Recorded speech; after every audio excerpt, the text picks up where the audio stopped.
Manhwa was no stranger to the dark art of interrogation. As a genius born into a merchant family, he understood that extracting the truth was much like a high-stakes business negotiation, a delicate balance of intimidation, coercion, and the dangling of false hope. By that very evening, the fruits of his labor were laid bare on parchment before Lord Kant. The results, however, were unexpected.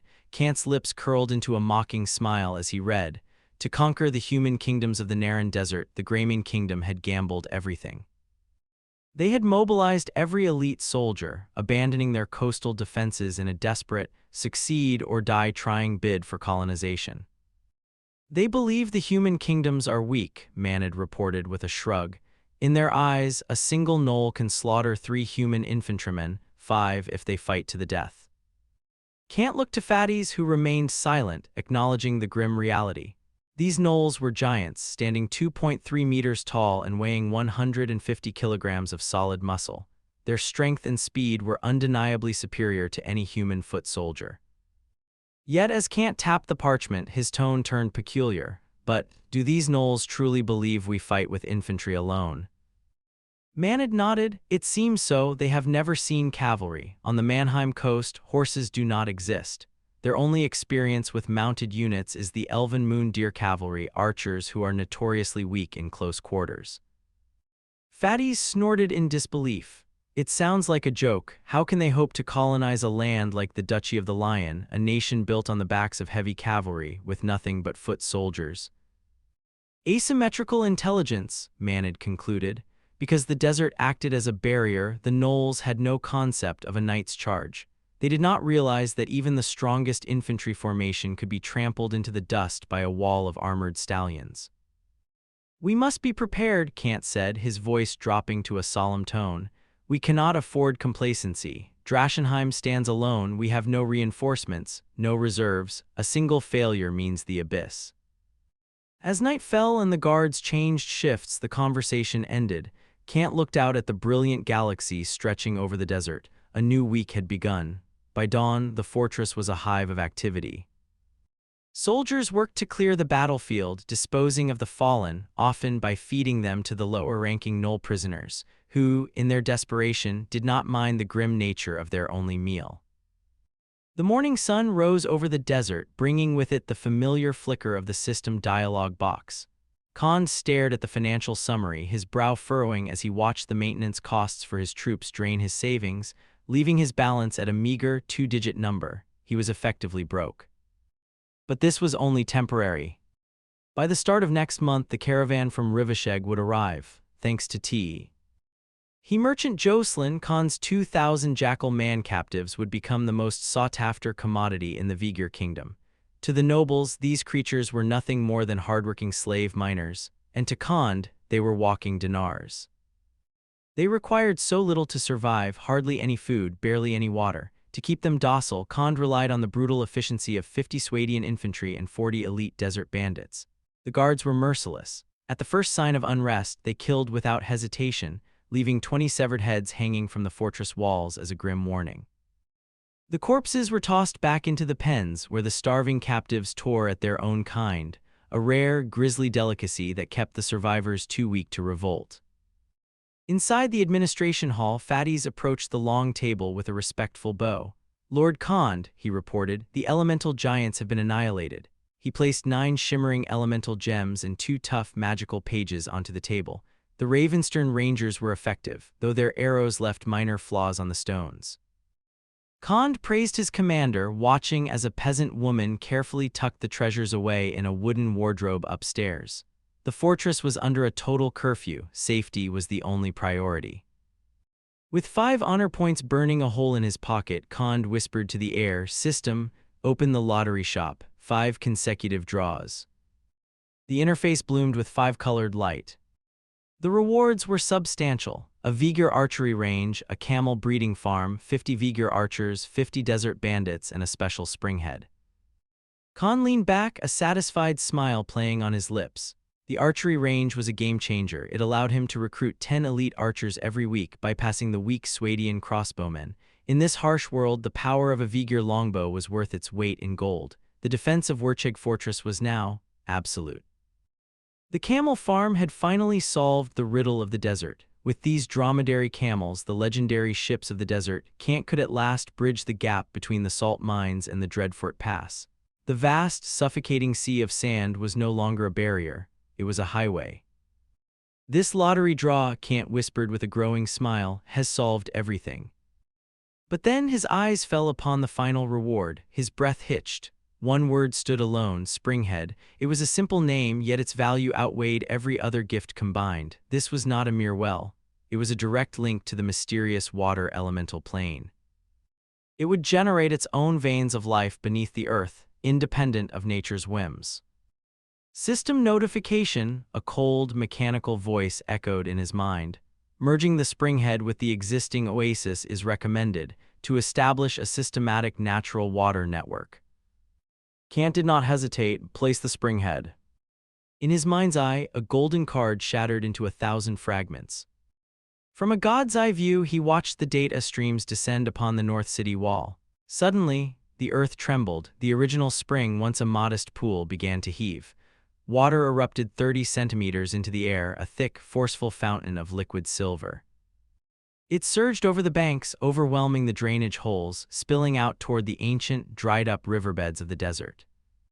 For a moment, panic seized him. If this water reached the distant territories of the Jackalmen, he would be hydrating his own executioners.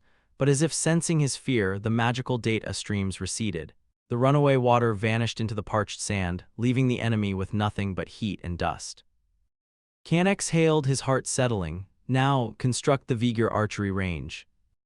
To the southeast of the fortress, reality flickered. Crude wooden huts and straw targets materialized out of thin air, a training ground for the elite. Next, he turned his gaze to the western livestock area. Construct the camel farm. With a final shimmer of light, sheds of wood and linen rose from the sand, complete with troughs carved from date palm trunks. The infrastructure was complete.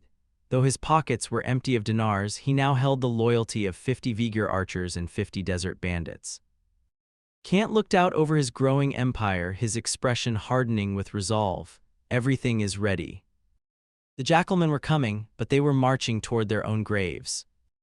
Days passed, but the defenses of the Oasis outpost showed no signs of slackening. Across the northern sands, 40 Serenid horsemen, 40 elite desert bandits, and 50 regular scouts patrolled in dispersed formations, like scattered stars across a dark sky. While most returned to base, 10 desert bandits rode deeper into the dunes, carrying a week's worth of food and water. Their destination, the natural salt mine. According to captured Jackalmen, this was the gateway for the Grey Mane Kingdom's expeditionary force, a 300-man pirate vanguard intended to seize the desert and plunder the human kingdoms beyond. Kant stood atop the administrative hall, looking out over the northern sands. He felt a sharp pang of heartache seeing the bare ground where 5 acres of date palm forest had once flourished. Now only neat rows of wooden stakes remained. It was a necessary sacrifice. In less than 10 days, the war would begin. And Kant would not let his territory fall to Duke Cameron or the Jackalmen. Inside the fortress of Draham, the air was thick with military tension. 100 Vigor archers stood ready on the walls, 50 Swadian crossbowmen peered from the attic windows, and 20 Ravenstern rangers kept watch from the heights. Below them, 50 heavy Swadian infantrymen stood like iron statues in the shadows, their eyes cold beneath flat-topped helmets. They were backed by 500 militiamen tasked with a grim duty, guarding the prisoner camps where 2,000 starving Jackalmen waited. On the training grounds, the heavy cavalry prepared. 10 towering Swadian knights, each standing 2 meters tall in double-layered chainmail, strolled beside their armored warhorses. They were joined by 5 Serenid Mamluks and 87 heavy cavalrymen. This was Khan's iron fist. This, he whispered with a slight smile, is my confidence. Far to the north, at the salt mine, the desert was silent. Until midnight passed, 2 bandits on night watch froze. On the horizon, a long, black snake was winding through the dunes. It was the unmistakable single-file formation of a marching army. The scouts didn't hesitate. They kicked their comrades awake with a frantic shout, "The enemy is here." In a flash, the 10 bandits mounted their horses and galloped south. The warning had to reach the Oasis outpost immediately. The Grey Mane Kingdom's expeditionary force had finally arrived. The light cavalry rushes across the natural salt mine, their horses' hooves kicking up white dust. Behind them, a long, curved line of infantry marches toward the southern dunes. Their pace is steady, neither too fast nor too slow, the unmistakable mark of elite troops. These are the Jackalman expeditionary forces from the Grey Mane Kingdom, a colonial power intent on enslaving the desert. The 10 desert bandits spur their mounts, knowing they must reach Watchman Oasis. It will take a full day of hard riding to deliver this warning to Lord Kant. At the Oasis, the air is thick with vigilance. Swadian militiamen patrol the walls in neat squads of 10, their heavy pikes and wooden shields gleaming. The prisoner of war camp is under even stricter watch, housing over 2,000 Jackalman captives. As the deep night gives way to a fishbelly white dawn, the male sand grouse begin to crow, signaling the start of a new month and a new week. A soft knock sounds at Lord Kant's door. A Swadian infantryman reports that Sir Jocelyn of Rivasheg and his caravan have arrived. Kant dresses quickly, descending to the administrative hall where Manhwa, his trusted business advisor, is already deep in conversation with the caravan leader. "You arrived just in time," Kant remarks, accepting a cup of date powder water. Jocelyn shrugs with a helpless smile, explaining that the Vigir kingdom is desperate for labor. The last 500 slaves were snatched up by iron mine owners in less than a day. Jocelyn presents a letter from King Yeraglek, a message of flattery and gratitude written in the Vigir tongue, inviting Kant to Rivasheg with the highest honors. Kant turns to the business at hand. He instructs Manhwa to finalize the trade of the captives before the sun fully rises. Manhwa, ever the meticulous genius, reveals that the counting is already nearly complete. Soon, Jocelyn's nephew enters the hall, his face flushed with excitement. He bows low and delivers the final tally. "There are 2,096 captives," the young man reports. T 30 dinars per person. The total comes to 62,880 dinars. Kant's eyebrows rise. It is a staggering sum, enough to sustain an elite army for months, but the young man hesitates, his voice trailing off. "However," he adds cautiously, "there are 293 captives among them whose value I could not discern, and they have not yet been included in the price." The caravan leader, Jocelyn, stood stunned as his nephew spoke of jackalmen whose value defied calculation. "High-class jackalmen," he whispered, the concept entirely foreign to him. Manhwa, standing nearby, stepped forward to explain. "That is correct. We have captured a batch with their own civilization, their own intelligence. They speak our tongue and hail from their own kingdom. Aside from their fur, they are no different from us." Jocelyn turned to Lord Kant, his brow furrowed. "And their strength, my lord, their stamina compared to the beggar-like creatures we traded before?" Kant shrugged casually. "No difference, perhaps slightly better given they are well-nourished." A slow smile spread across Jocelyn's face. "Then they will be popular indeed. I will pay 50 dinars per head, and if you can provide such quality long-term, I am eager to maintain this trade." "I never lack captives," Kant replied with a knowing nod. He thought of the Grey Mane Kingdom's expeditionary force, thousands of intelligent jackalmen currently marching across the Mannheim coast. They were no longer just enemies, they were a gold mine. The deal was struck: 62,880 dinars for the low-class captives, and 14,650 for the high-class batch, a staggering total of 77,530 dinars. Kant finally understood the dark allure of the slave trade. The profit was simply too immense to ignore. As the pale light of dawn touched the Naran desert, the air warmed. In a feat of near magic, over 2,000 captives were crammed into only 3 carriages, which seemed to expand like worlds unto themselves. Jocelyn's nephew wasted no time, leading the caravan toward the iron mines of Rivasheg. Peace returned to the outpost Oasis, but it was a tense, busy silence. Manhwa worked tirelessly, stockpiling grains and dried meat. War was coming, and while the spring behind the administration building provided endless water, food was the lifeblood of a siege. Days bled into one another. Kant stood atop the city wall, noticing a strange omen. The great antelope migrations had dwindled to a mere trickle. It was a blessing in disguise. The fewer animals in the desert, the less food the approaching jackalman army could scavenge.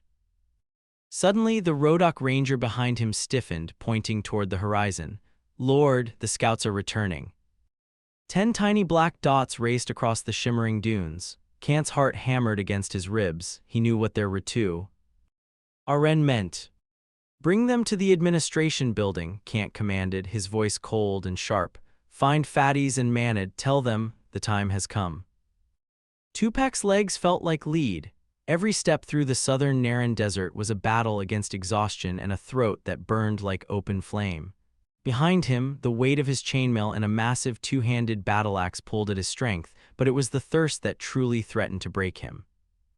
Since entering the Devil's Zone, his supplies had vanished. His water skins were shriveled husks, save for one, the sacred skin of fresh water reserved strictly for the final assault. To drink now was forbidden. To survive, they would have to seize water from the enemy at the cost of their lives. Tupac looked at his comrades, a long, snake-like formation of gnolls marching in a daze. He knew the signs of the end, the lack of saliva, the cessation of sweat, the dry, hollow ache in the gut. He had seen the records in the Fangtooth family library. Those who fell here became mummies in the sand, or worse, food for their own kind. No, he croaked, his voice a dry rasp. He would not die a scavenger's death. He was a warrior. Suddenly, the line halted. Tupac crested a sand dune and stared. There, in the heart of the oasis, stood a rectangular stone fortress. A piercing howl ripped through the air, the centurion's call. Instantly, the lethargy vanished. The gnolls shed their robes, donned their shimmering chainmail, and gripped their axes. Tupac, a proud noble of the Fangtooth line, took his place at the head of the vanguard, the elite centuria.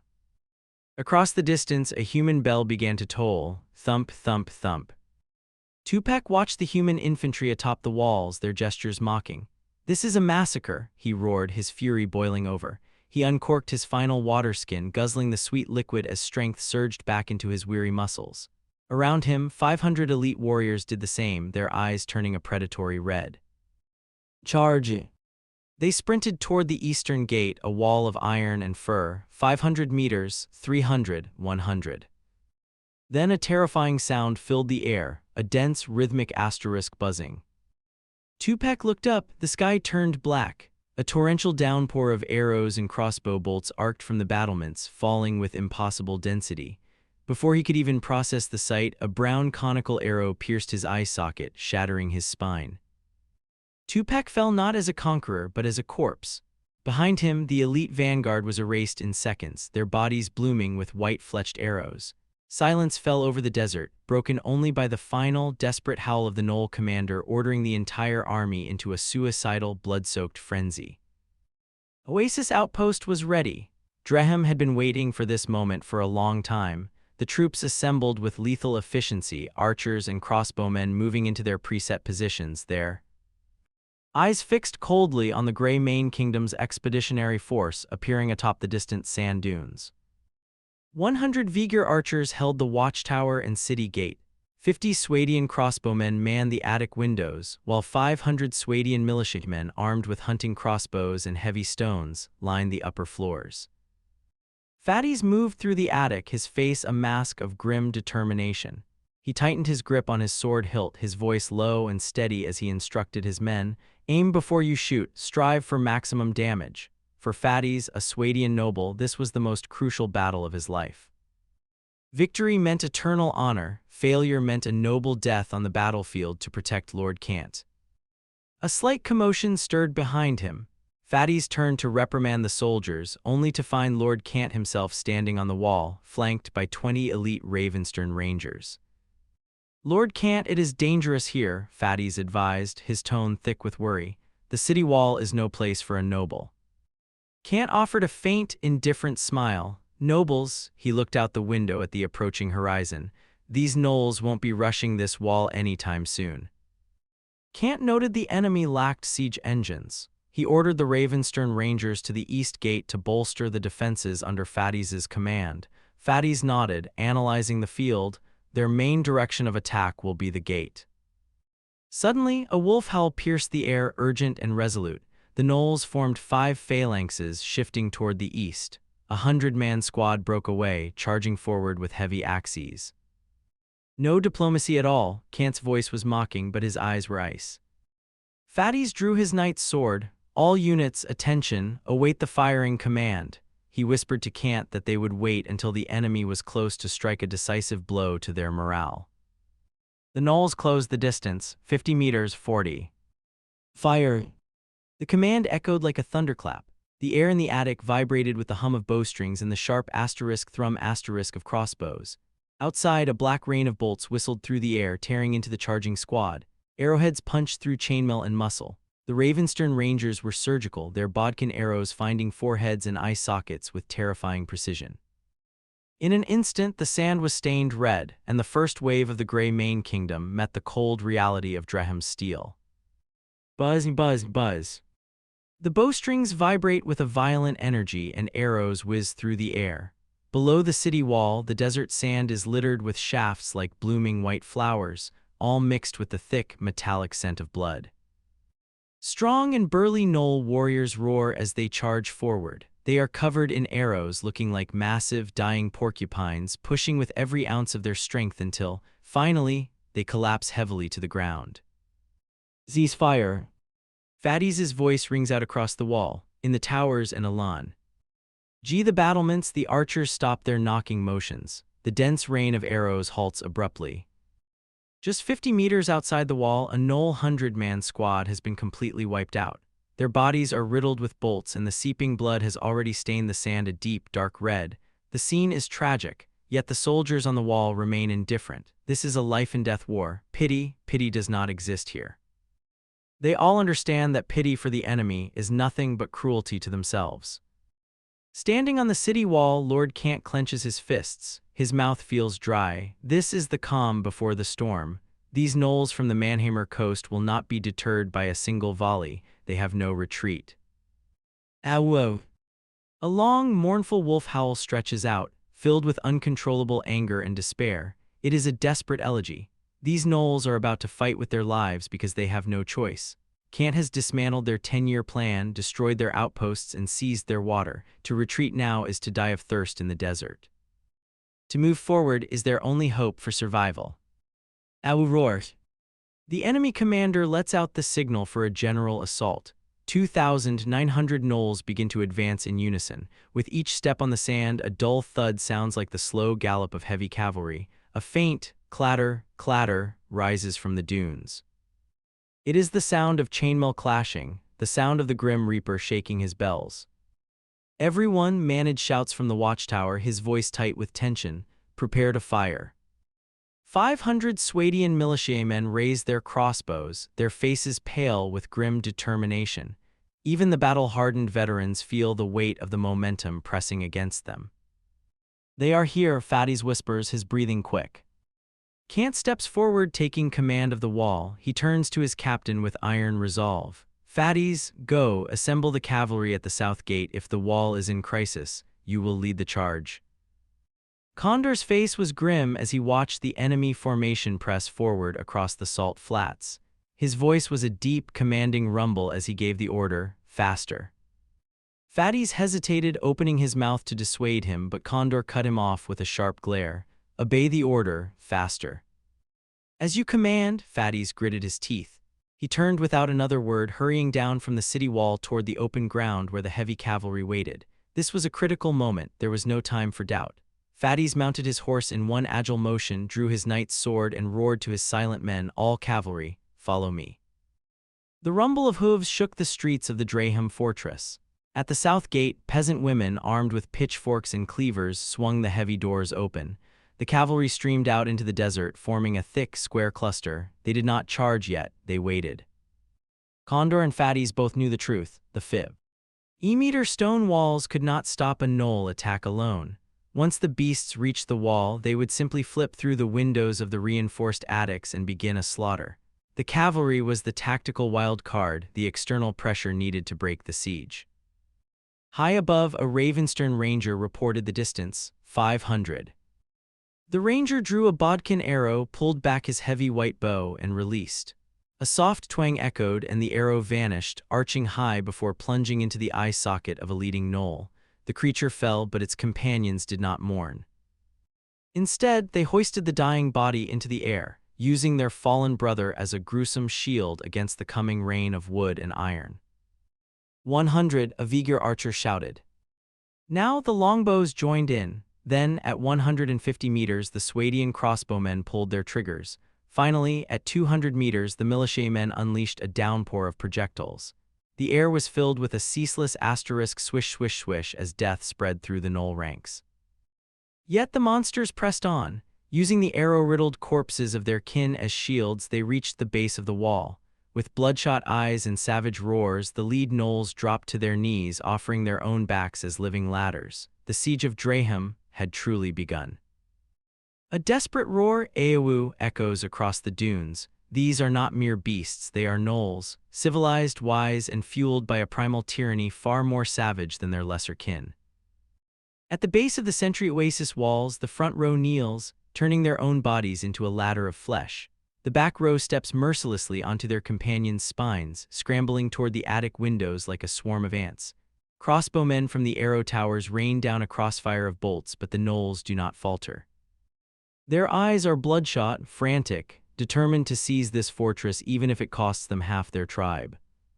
Hidden within the chaos, the tribe leader pushes forward. 2 ladders of living bodies have already reached the stone. There is no way back.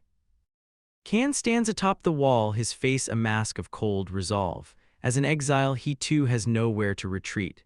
Go, Kan bellows to a messenger. Tell Manhwa to hurl the stones, use everything he has, do not let them up. The messenger scrambles to the top floor of the wooden attic, shouting the orders over the cacophony of curses and howls. Manhwa, sweat pouring down his face, wipes his brow but never stops firing his light crossbow. Switch to stones, he screams to the Swadian militia. Move faster, the rest of you, keep firing. 20 peasant-stern soldiers heave rocks half the size of a human head. They look down into the gnashing teeth and bared fangs of the monsters below. Their hearts tremble, but they lift the stones high and smash them down. Whoosh! The stones whistle through the air, crashing into the gnolls forming the base of the ladder.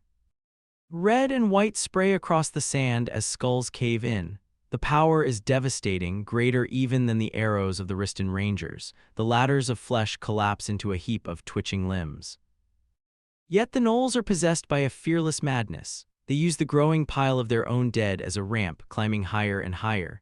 Manhwa watches in horror as a gnoll, shot through the lung, grins at him, yanks the bolt from its own chest, and collapses to become a stepping stone for the next warrior.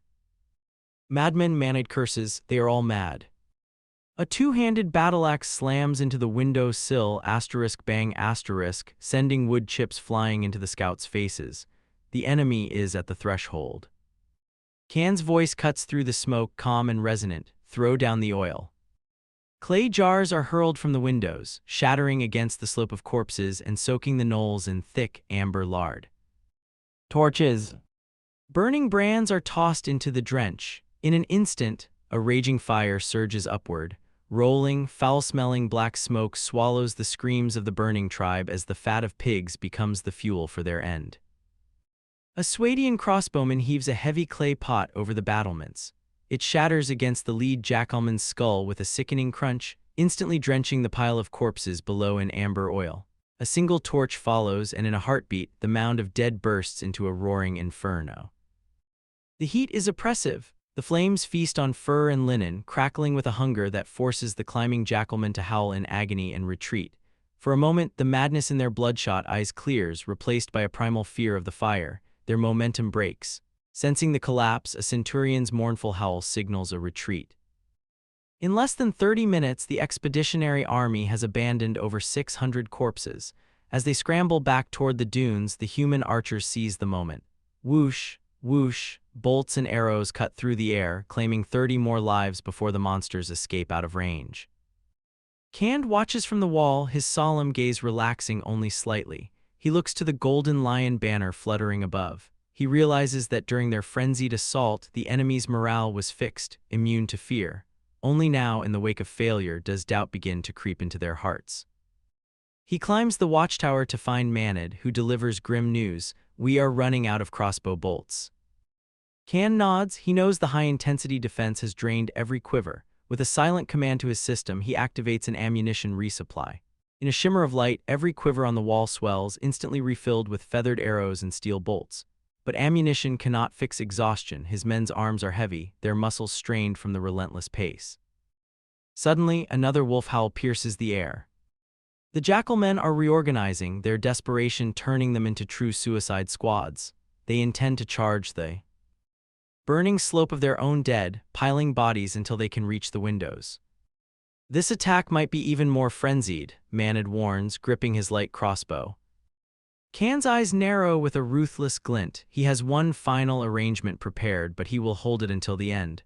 If the wall falls, Kan commands, retreat to the city gate, form a line with the infantry. We will fight them in the streets.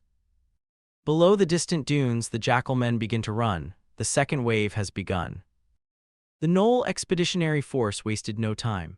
Under the command of their centurions, they reorganized into 5 heavy phalanxes and began a slow, grim press toward the city walls. They knew, better than anyone, that time was no longer their ally. In the scorching heart of the Narun desert without supplies, every passing second belonged to the humans. The sun hung high, unleashing a terrifying heat that threatened to wither the dehydrated gnolls before they could even strike. Then, a mournful howl rang out. The phalanxes broke into a desperate run, targeting the burning corpse staircases and the iron-reinforced gates.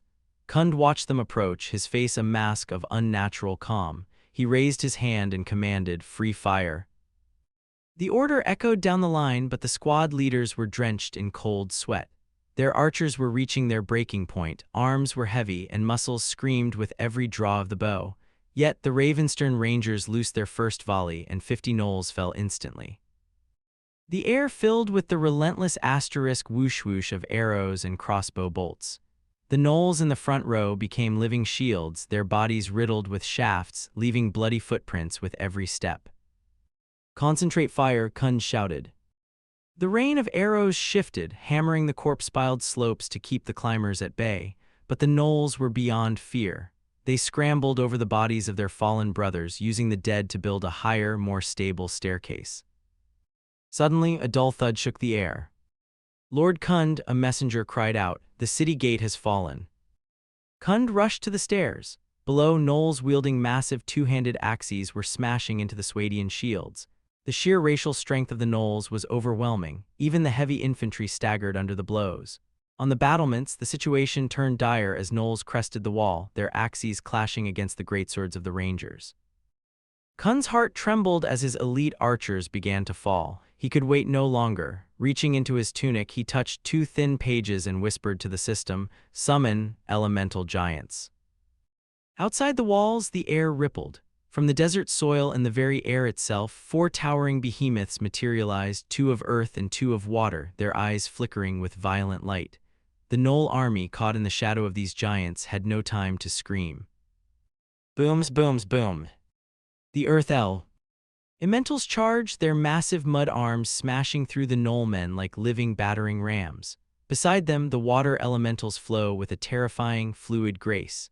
Their bodies, composed of pale red liquid, sweep over the enemy like sulfuric acid, corroding fur and muscle.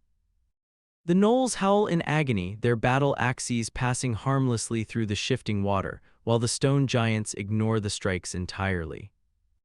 Outside the city walls of Drachenheim, chaos reigns. The watchtowers are cleared, and the breach at the gate is momentarily held as the elemental giants tie down the reinforcements.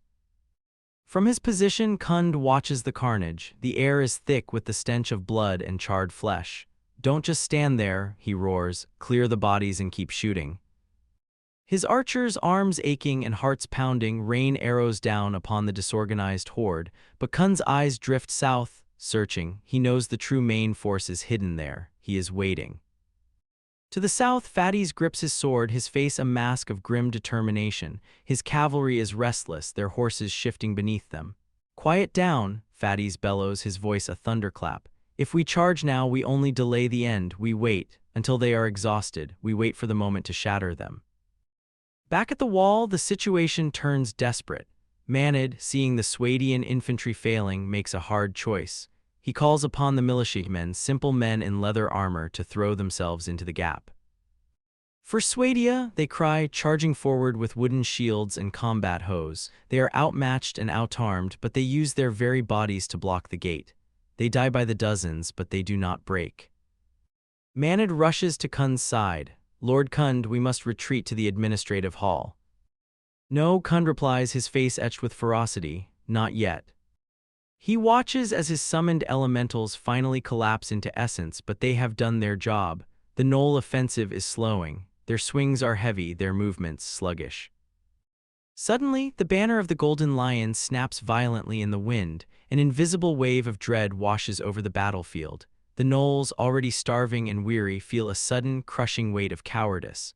Their morale vanishes. Kund points a trembling finger at a figure deep within the enemy ranks. Take his life. 20 Ravenstern Rangers draw their heavy bows. Whoosh, bodkin arrows streak through the air like black shadows. The Gnoll Centurion, the heart of the expedition, is struck in the brow, the throat, and the chest. He falls instantly. The silence that follows is deafening. The general is dead. Then a new sound rises from the south, a rhythmic thumping that grows into a roar. Boom, boom, boom. The gnolls turn, their eyes wide with terror, as Fatties and his heavy cavalry finally emerge. Man and horse, clad in shimmering plate armor, thunder across the plains with lances leveled. They crash into the Sioux. Thurn flank like a tidal wave, tearing the gnoll formation in half and turning the siege into a slaughter. Can stood atop the city wall, his expression calm, but beneath that stillness, the curtain was falling on a brutal slaughter. When Fatties led the cavalry in a flanking charge directly into the gnoll phalanx, the battle was already over. Leading the spearhead were 10 Swadian knights. Clad in double-layered heavy chainmail and mounted on fierce, armored warhorses, they raised tapered lances thick as a man's arm to pierce through the gnolls like gourds. Behind them, the Mamluk heavy cavalry of Sarand swung two-handed iron staffs with terrifying momentum. Any gnoll they struck had its bones shattered instantly, caving in chests without leaving a single external wound. The formation was torn apart. Swadian heavy cavalry and Sarandian riders galloped forward, followed by elite desert bandits who finished the survivors with scimitars. Hooves trampled the exhausted gnolls into the dirt. It was a total collapse. Fatties turned his horse to see that while some of his men were wounded, not a single one had died. The resistance was pathetic. The gnolls simply stood there, staring blankly as their companions were massacred. Their morale was gone, their stamina was spent. From the wall, Kand watched his own breathing slow down. He waved a hand and commanded, "Everyone, cease fire, cease the attack." The messengers hurried away, stepping over corpses and blood-stained stone to relay the order. The rain of arrows stopped instantly. Silence fell over the desert. "The battle is over," Kand murmured. "There is no need to continue." To Kand, these gnolls were no longer enemies, they were captives. Each one was worth 50 dinars to Jocelyn, the caravan leader. Dead gnolls were a liability, but living ones were a fortune. Fatties and the light cavalry surrounded the survivors, shouting, "Lay down your weapons, surrender and live." The sound of heavy battle axes hitting the sand, *bang, bang, bang, echoed across the field. The gnolls knelt in the crimson sand, their eyes devoid of madness, filled only with the deepest despair. Kand turned to his advisor. "Manid, you are in charge of the captives. Tell Fatties to clean up the battlefield. I want a full report at the administrative hall." As Kand descended from the wall, 10 blood-covered Swadian infantrymen fell in line to escort him. Kand's eyes darkened. Of his original 50 infantry, less than 20 remained. Their shields were splintered, their armor tattered. They had held the gate against gnoll warriors who fought with the strength of Tier 5 monsters. "Rest well once the field is cleared," Kand told them. Near the gate, peasant women were wiping the faces of the fallen with damp cloths. They looked at Kand with awe, calling him a hero of legend. He simply gave a soft, tired chuckle. "Go," Kand instructed. "Prepare lunch. It is nearly noon and our soldiers have not even had bria. K fast." As Kand walked back to the administrative hall, the scent of cooking meat began to rise, a quiet, domestic end to a morning of fire and blood. The farm women were busy at their stoves, the scent of lunch beginning to drift through the air. Outside, the soldiers moved with a heavy, rhythmic purpose, clearing the battlefield. Their primary task was a grim one, disposing of the fallen. Just beyond the east wall, the sand was stained a deep, bruised crimson. Beneath the dunes, the bodies of the elite jackalmen were laid out in neat, tragic rows. Of the 3,000 invaders from Mannheim coast, more than half had perished. The survivors, weak, dehydrated, and broken, offered no resistance as desert bandits bound their hands with linen ropes. Fatties and his cavalry stood watch, their presence a silent, steel intimidation, but the jackalmen had no fight left in them. They were driven toward the south gate, where Jocelyn, the caravan leader from Rivendell, watched with a predatory smile. To him, these captives weren't enemies, they were gold. In the snowy kingdom of Vigirs, where iron ore was plentiful but labor was scarce, these strong jackalmen would be sold as mining slaves. It was a cold, profitable cycle. Lord Kandor gained dinars and the Vigir nobles gained their workforce. Yet amidst the victory, a veil of sadness hung over the oasis. Familiar faces were gone, now wrapped in white linen shrouds. The farm women worked with tear-filled eyes, cleaning the blood from the faces of the fallen. Lord Kandor had ordered that every defender be treated with the utmost honor. A silent promise that their sacrifice would never be forgotten. As the sun reached its zenith, the desert heat began to roll across the dunes in shimmering waves. The battlefield was finally clear. The militiamen washed the stone and sand until the copper scent of blood faded, replaced by the aroma of roasting antelope. 10 beasts from the recent hunt were being prepared for a victory feast, and barrels of ale were being rolled out from the general store. Inside the administrative hall, Kandor sat with his advisors. Manhwa stood, his voice brimming with pride. "Lord Kandor," he began, "this is an epic victory. We have captured 1,432 jackalmen at 50 dinars a head, that is 71,600 dinars. Kandor smiled, his total savings now neared 150,000 dinars, a fortune capable of maintaining an army of 5,000 heavy cavalry. It was a staggering sum, a catalyst for the future of his realm. He looked to Jocelyn, confirming there was enough ale for the men to drink their fill tonight. But as the laughter of the merchants filled the room, Kandor noticed the solemn shadow on the face of Fatties. The gold was won, but now it was time to hear the cost in blood. Looking at Fatties, the smile on Kant's face faded. His breathing was calm, but he knew it was time to hear the unpleasant truth. He asked quietly, "How are the casualties among my soldiers?" Fatties stood up and bowed, his expression solemn. "It was quite brutal," he replied. Manhwa and Jocelyn fell silent as Fatties began the grim tally. On the city wall, out of 20 Reston Rangers, 13 were killed. Out of 100 Vigir archers, 37 were killed. Out of 50 Swadian crossbowmen, 40 were lost. Kant's face darkened. The numbers were worse than he had feared. "Continue," he urged. Fatties hesitated, then sighed. Out of 50 Swadian infantrymen, 37 were killed, and out of 500 Swadian militiamen, he paused, his voice trembling slightly, 312 were killed. "What?" Manhwa exclaimed. The militia force had been nearly crippled, over half the unit wiped out in the desperate defense of the gate. A heavy silence settled over the room. Every defensive unit had suffered over 50% casualties. To break the tension, Kant asked about his trump card, and the cavalry. Fatties' tone finally lightened. Cavalry casualties were minimal: 10 knights, 5 Mamluks, 87 heavy cavalry, and over 100 desert bandits. None were killed, only minor injuries. Kant let out a long breath of relief. His elite forces were intact. "At the very least," he whispered, "we won the victory." They had faced 3,000 jackalman warriors, monsters standing over 2 meters tall, packed with muscle and armored in iron. Kant realized that without his strategic strikes against their supply lines, the fortress would have fallen. It was a victory won by a stroke of luck and sheer desperation. As the meeting ended, Kant returned to his room to face the system's judgment. A golden dialogue box flickered onto his retina. "Ding, system notification. You have defeated a powerful enemy with weak forces. This is an epic victory. You have gained 10 honor and 5,000 reputation." But the notifications weren't finished. Another box popped up. "Ding, the outcome of this battle has spread back to Calradia. This is a legendary evaluation. You have gained an additional 10 honor and 5,000 reputation. 20 honor, 10,000 reputation." Kant's heart hammered against his ribs. He sat in the quiet of his room, a sharp smile finally touching his lips. "System," he commanded, his voice firm, "open the lottery store and perform 10 consecutive draws." Kant's voice remained firm as a 5-colored treasure chest materialized on his retina. With a soft asterisk ding, the system lottery began. Dazzling light spilled forth as the chest creaked open, revealing a rapid-fire list of building packages: a stable, a tavern, paved roads, and workshops for both linen and saltpeter.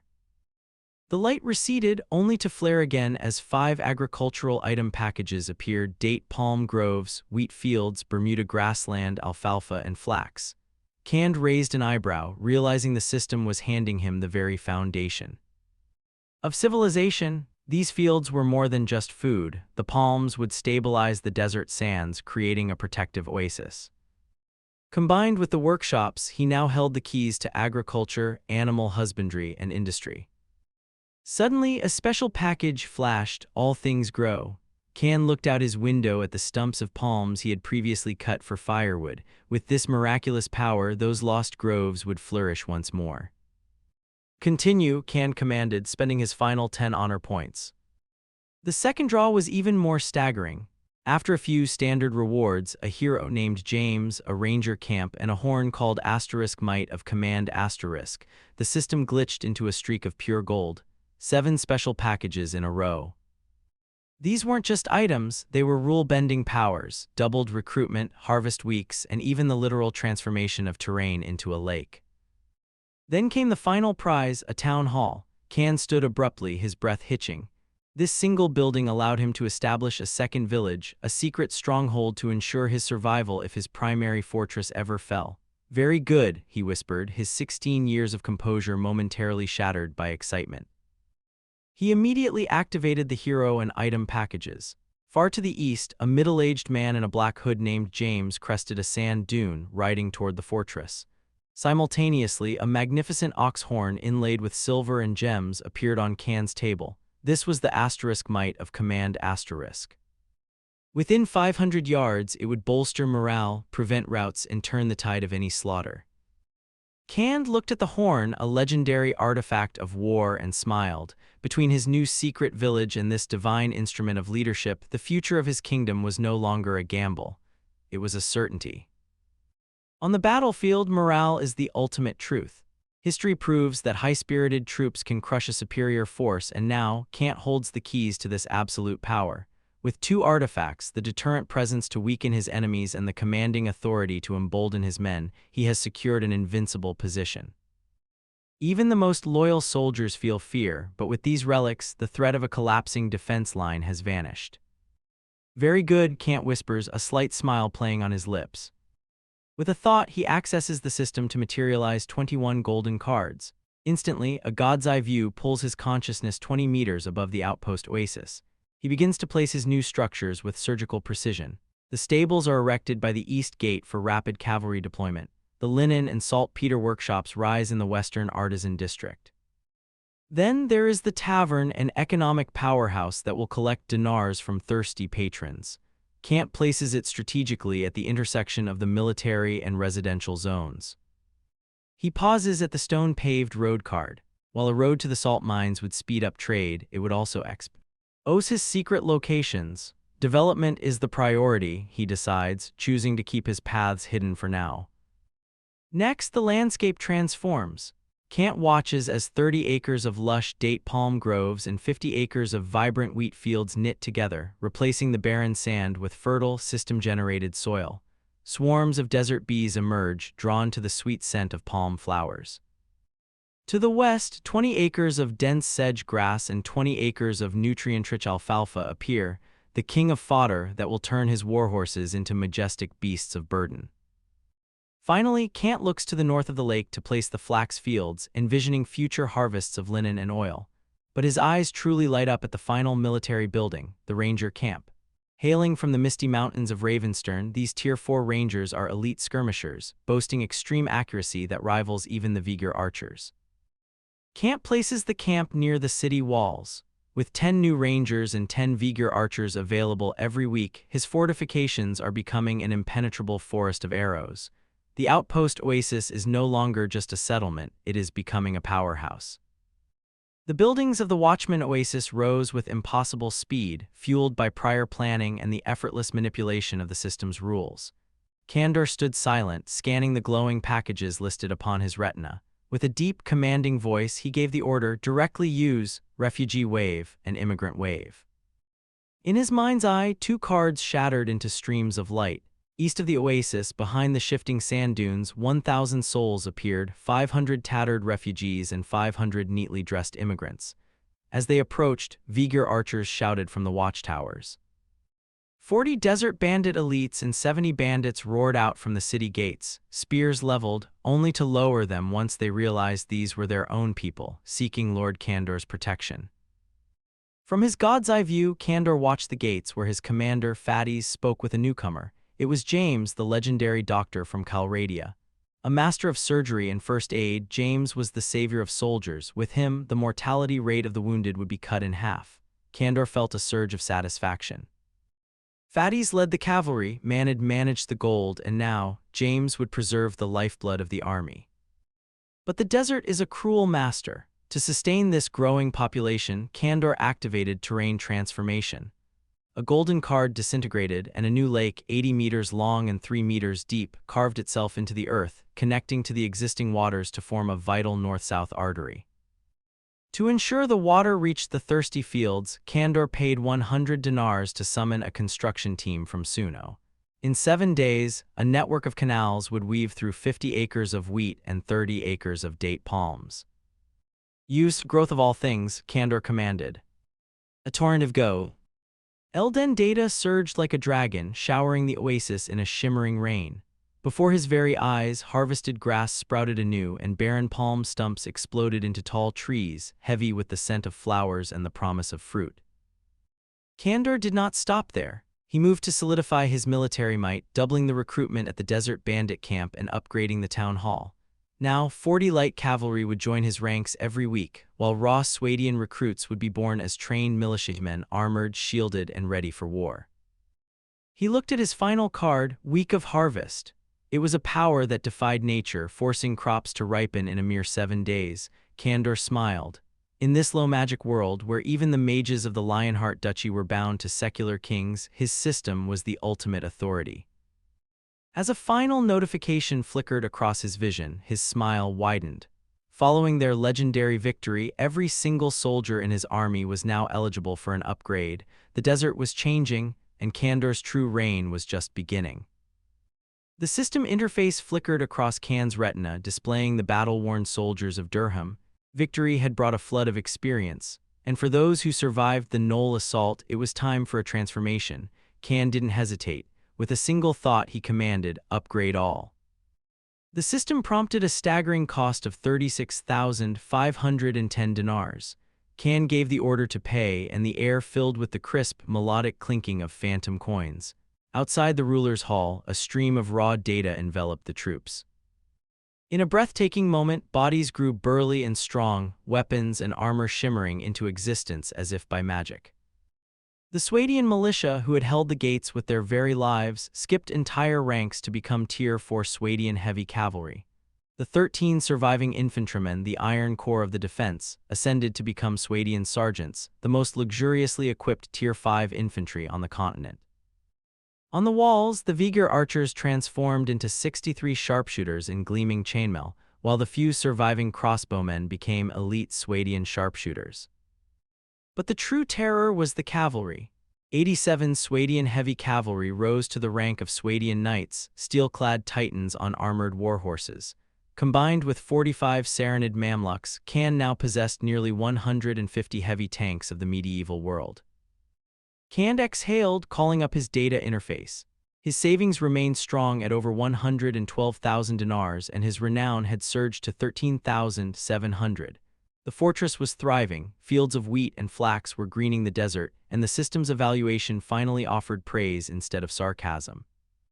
Durham was no longer a mere outpost, it was a powerhouse. A soft knock echoed, a Swadian sergeant clad in heavy double-layered chainmail stood at the door. Lord. The soldier rumbled respectfully, the victory banquet is prepared. Khan stepped onto his balcony. Below, the aroma of roasted meat and precious spices filled the air. Peasant women laid out tables while Manhwa directed the feast. On the battlements, Fatties and James kept a watchful eye over the horizon. Khan looked out over his domain, a proud smile touching his lips. This was his territory, and through blood and steel he had turned a barren oasis into an invincible kingdom. 3 weeks have passed in a blur of productivity at the Drifting Sands Oasis. As the month draws to a close, the northern agricultural lands are alive with the hum of labor. The commoners, refugees from the war-torn lands of Calradia, work with tireless joy. they remember the promise made by their leader, Lord Kant, that this oasis would never mistreat its people. To these souls, who once suffered under greedy nobles who sucked the very marrow from their bones, a tax of only 1 dinar a week is a miracle. As they tend the fields, they whisper silent prayers, "May the gods bless Lord Kant." High atop the northeast watchtower, Kant gazes across the rolling dunes. Beside him, a Vigir sharpshooter stands at attention. Though they have annihilated the Jackalman expeditionary force, vigilance remains their watchword. "Anything unusual?" Kant asks. The scout shakes his head. "Everything is normal, my lord." But moments later, the sharpshooter's keen eyes catch a flicker on the horizon. "Due north," he calls out. "Sir Maned's caravan is returning." Kant watches as tiny black dots emerge from the shimmering heat. It is Maned, returning from the deep desert with 30 dromedaries laden with precious rock salt. Seeing his successful return, Kant feels a rare sense of relief. The past weeks of peace have been boring for a man used to the tension of siege and steel. As Kant descends into the settlement, flanked by 3 burly Swadian sergeants, the air grows thick with a heavy, sweet scent. It is the sugar workshop, where date honey is being boiled into precious cubes. Between the salt and the sugar, Kant sits upon a mountain of trade wealth. He also possesses thousands of sets of captured Jackalman chainmail, a massive strategic resource, but he keeps this hidden. To sell such a haul would surely draw the greedy eyes of the Lion Kingdom. Kant's mind is already turning toward the future. By the final day of the month, the new barracks will be complete, and the oasis will officially upgrade to a castle. He plans to lead an expedition to Dreadfort Pass to visit his uncle, Baron Dillon, and scout the Manhwa Mountains. There, he intends to establish a new village, a hidden outpost to serve as both a logging camp and a hunting ground for Jackalman slaves. Back at the administration building, a dust-covered Maned finally arrives. Kant greets him with a warm smile and a hearty meal of fresh bread and meat porridge. As Maned eats, the foundation for the oasis's next great expansion is already being laid. Maned was a man of refined breeding, a merchant from the Nordic mainland who understood that noble etiquette was the key to winning trust. Even while devouring a long-awaited meal, he maintained a certain poise. Once finished, he sighed with satisfaction, quickly wiping his mouth with a towel. "Please forgive my rudeness," he apologized to his lord. Kant simply smiled. "Not at all, you did very well." As a farmer's wife cleared the wooden bowls, the atmosphere shifted from comfort to business. Maned reported the success of his recent trek to the natural salt mine. 30 dromedaries had returned with 180 bags of raw coarse salt. Once refined, they would yield 120 bags of the purest white salt. Kant nodded, his mind racing through the mathematics of power. The cost of this expedition was a mere 10 large silver coins, but the return, under his contract with Baron Dillon of Stone Pass, each bag would sell for 50 silver coins. That totaled 6,000 large silver coins, a terrifying profit for a resource that was practically free in the desert sands. "Prepare today," Kant instructed. "Tomorrow, we set off for Stone Pass." This partnership was a delicate dance of greed. Baron Dillon, a warrior noble of humble birth, would resell that same salt for 300 coins a bag. With such staggering wealth on the line, the Baron would protect Kant's interests as if they were his own. It was a honeymoon period of entangled interests. One Kant knew would eventually end in a struggle for power, but for now, the gold would flow. As night fell over the outpost oasis, the air grew thick with the sweet scent of sugar and the acrid sting of brine. In the handicraft area, immigrant citizens, smarter and more literate than the local farmers, worked through the night to boil and purify the salt. Inside the administrative office, Kant shared a final, harmonious dinner with his inner circle: Fatties, the commander, James, the doctor, and Maned. They laughed and shared rumors over pan-fried lamb chops, but the underlying gravity of their mission remained. "Tomorrow," Kant said, his voice steady, "Maned and I depart. The oasis is in your hands." As the others retired, Maned made one final round of the workshops. He wasn't just a merchant, he was a pillar of Drachenheim, and in the morning, the real trade would begin. At dawn, as the first rays of sunlight pierced the heavy darkness, the cry of the sandgrouse echoed across the watch-post oasis. It was 5 in the morning, and the village stirred to life. Citizens opened their windows, greeting the new day with smiles, while the timekeeper hurried toward the bell tower. Below, the oasis was a hive of activity. Farm women carried heavy buckets toward the spring, preparing breakfast for over 1,000 souls. It was a grueling cycle, cooking, cleaning, and serving 3 meals a day, plus late-night snacks for sentries. To manage the burden, 50 farm women and 50 citizens worked tirelessly under the direction of James. The timekeeper reached the tower, passing the stone administrative hall where 2 Swadian sergeants stood guard. Clad in double chainmail and clutching heavy shields, they exuded an aura of elite ferocity. Reaching the top floor, the timekeeper swung the wooden clapper. Dong, dong, dong, dong, dong. The rhythmic chime signaled the hour. As he sat to rest, his eyes drifted to a mysterious yellow disc embedded in the ceiling, a golden artifact belonging to Lord Cant. He noticed it seemed brighter today, as if drinking in the morning sun, but he dared not touch it. On the street below, Lord Cant emerged from the hall. Escorted by 40 serenade horsemen and a train of 30 dromedaries, he prepared to depart for the south. Fatties and James stood at the gates to see them off. "Please be careful," they urged. With a wave, Cant led his caravan into the desert.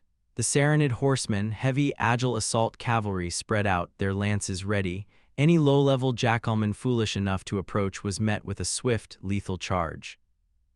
They were bound for Solid Rock Pass, carrying 120 bags of fine white salt. The dromedaries, the true ships of the desert, moved with effortless endurance across the sand. As they marched, Cant's mind wandered to the prosperous Mannheim coast and the Grayman Kingdom. Though he yearned to see those distant shores, he knew the risks. For now, his path was clear. He would return to the mountains, upgrade his stronghold to a castle, and transform the watch post Oasis into an impregnable fortress. The journey had only just begun. Cant led his team across the Narun Desert, a journey made far easier by a caravan of 30 dromedaries. With the camels carrying the heavy supplies, the warhorses galloped lightly over the dunes, shielded from the sun by linen cloaks. By nightfall, the brilliant starlight revealed their destination, the relay station. This crucial outpost, situated between Watchman Oasis and Stonegate Pass, was the only place to find water and rest in the vast sea of sand. As they approached, 10 Swadian militiamen emerged from the station. Clad in iron-studded leather and clutching heavy spears, they stood in a neat line, not to fight but to welcome their lord. "To see you is to see the greatest son in this world, Lord Cant," they greeted him respectfully. Cant dismounted with a smile, though he privately questioned their sudden fondness for flattery.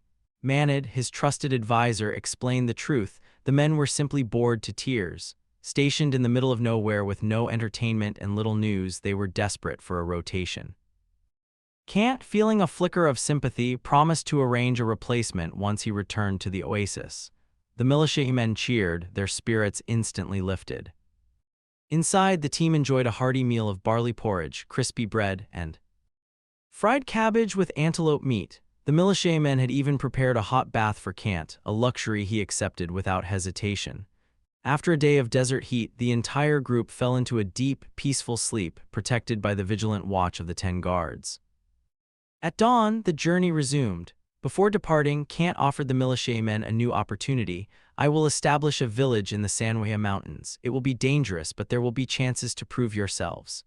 The men eagerly agreed, preferring the risk of battle and the hope of promotion over a mediocre life in the sand. The team pushed forward toward the horizon, where the majestic Manhwa Mountains, the shield of the Lion Duchy, finally came into view. As they reached the canyon leading to Stonegate Pass, Cant noticed a newly cleared dirt road. It was clearly the work of Baron Dillon, designed to speed up trade, and perhaps to make it easier for spies to follow Cant's trail. At the northern gate of Stonegate Pass, a knight in chainmail watched them from the walls. His expression remained cold, but his eyes narrowed in suppressed shock as he took in Cant's 40 serenade horsemen. Even beneath their desert robes, the glint of iron armor and chainmail boots signaled a force far more powerful than any ordinary merchant guard. The heavy thud of hooves against the dry earth signaled an arrival that Stonegate Pass could not ignore. 40 heavy cavalrymen, clad in shimmering full-plate armor, sat atop warhorses so robust they made the local mounts look like starving shadows. At the city wall, a vassal knight watched in stunned silence. He recognized the leader. It was Lord Cant, but the sheer quality of this force felt like a declaration of power. "Unidentified troops, halt!" the knight shouted, his voice cracking with a mix of duty and fear. He knew that without these walls, these 40 elites could slaughter 1,000 of his men. Manhwa, acting as Kant's silver-tongued diplomat, spurred his horse forward. "This is Lord Kant," he announced, his voice echoing with authority, second son of Grand Duke Cameron and Lord of the Narran Desert.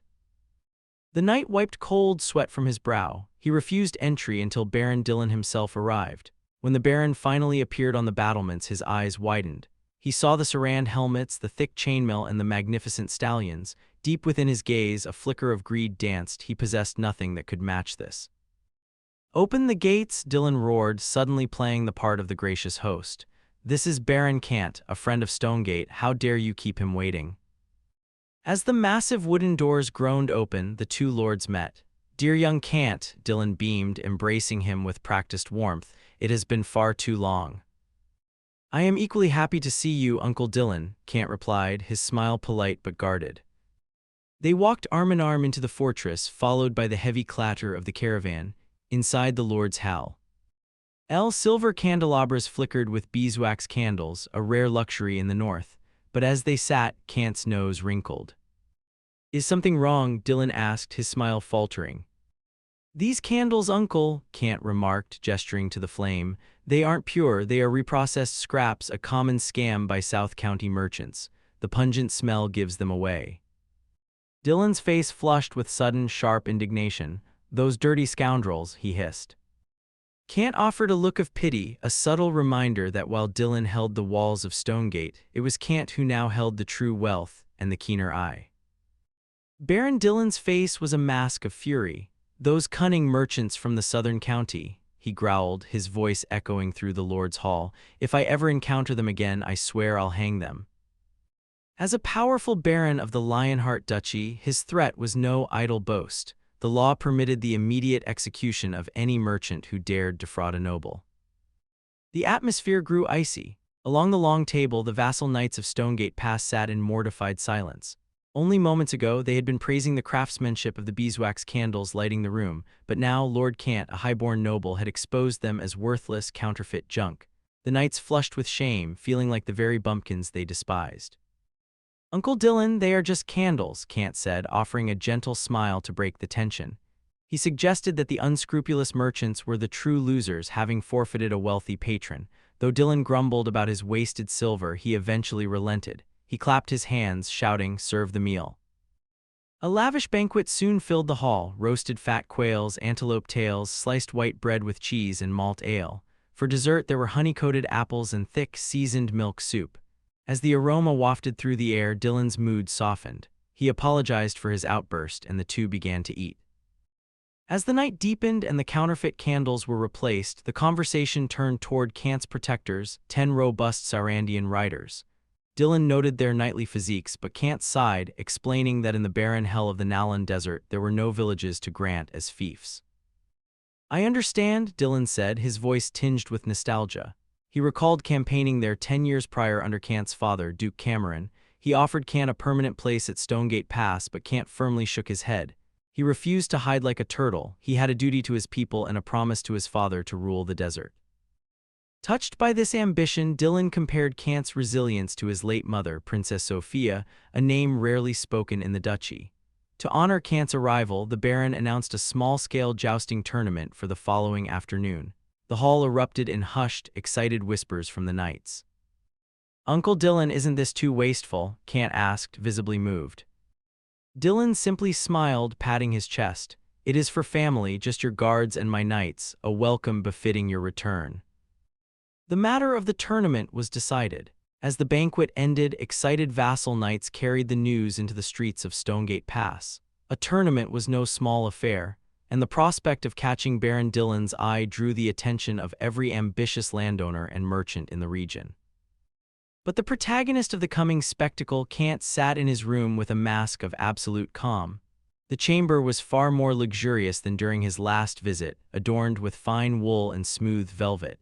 It was clear that the salt trade had been lucrative. In just over a month, the Baron's wealth had exploded. Even the guards now wore brand-new chainmail. Kant's lips curled into a cold, mocking smile. He remembered how his Uncle Dillon hadn't even shown his face when Kant was first exiled through this pass. Now, the Baron was hosting a tournament in his honor. Human relations, Kant mused, are always tied to self-interest. Kinship is fragile, but profit is absolute.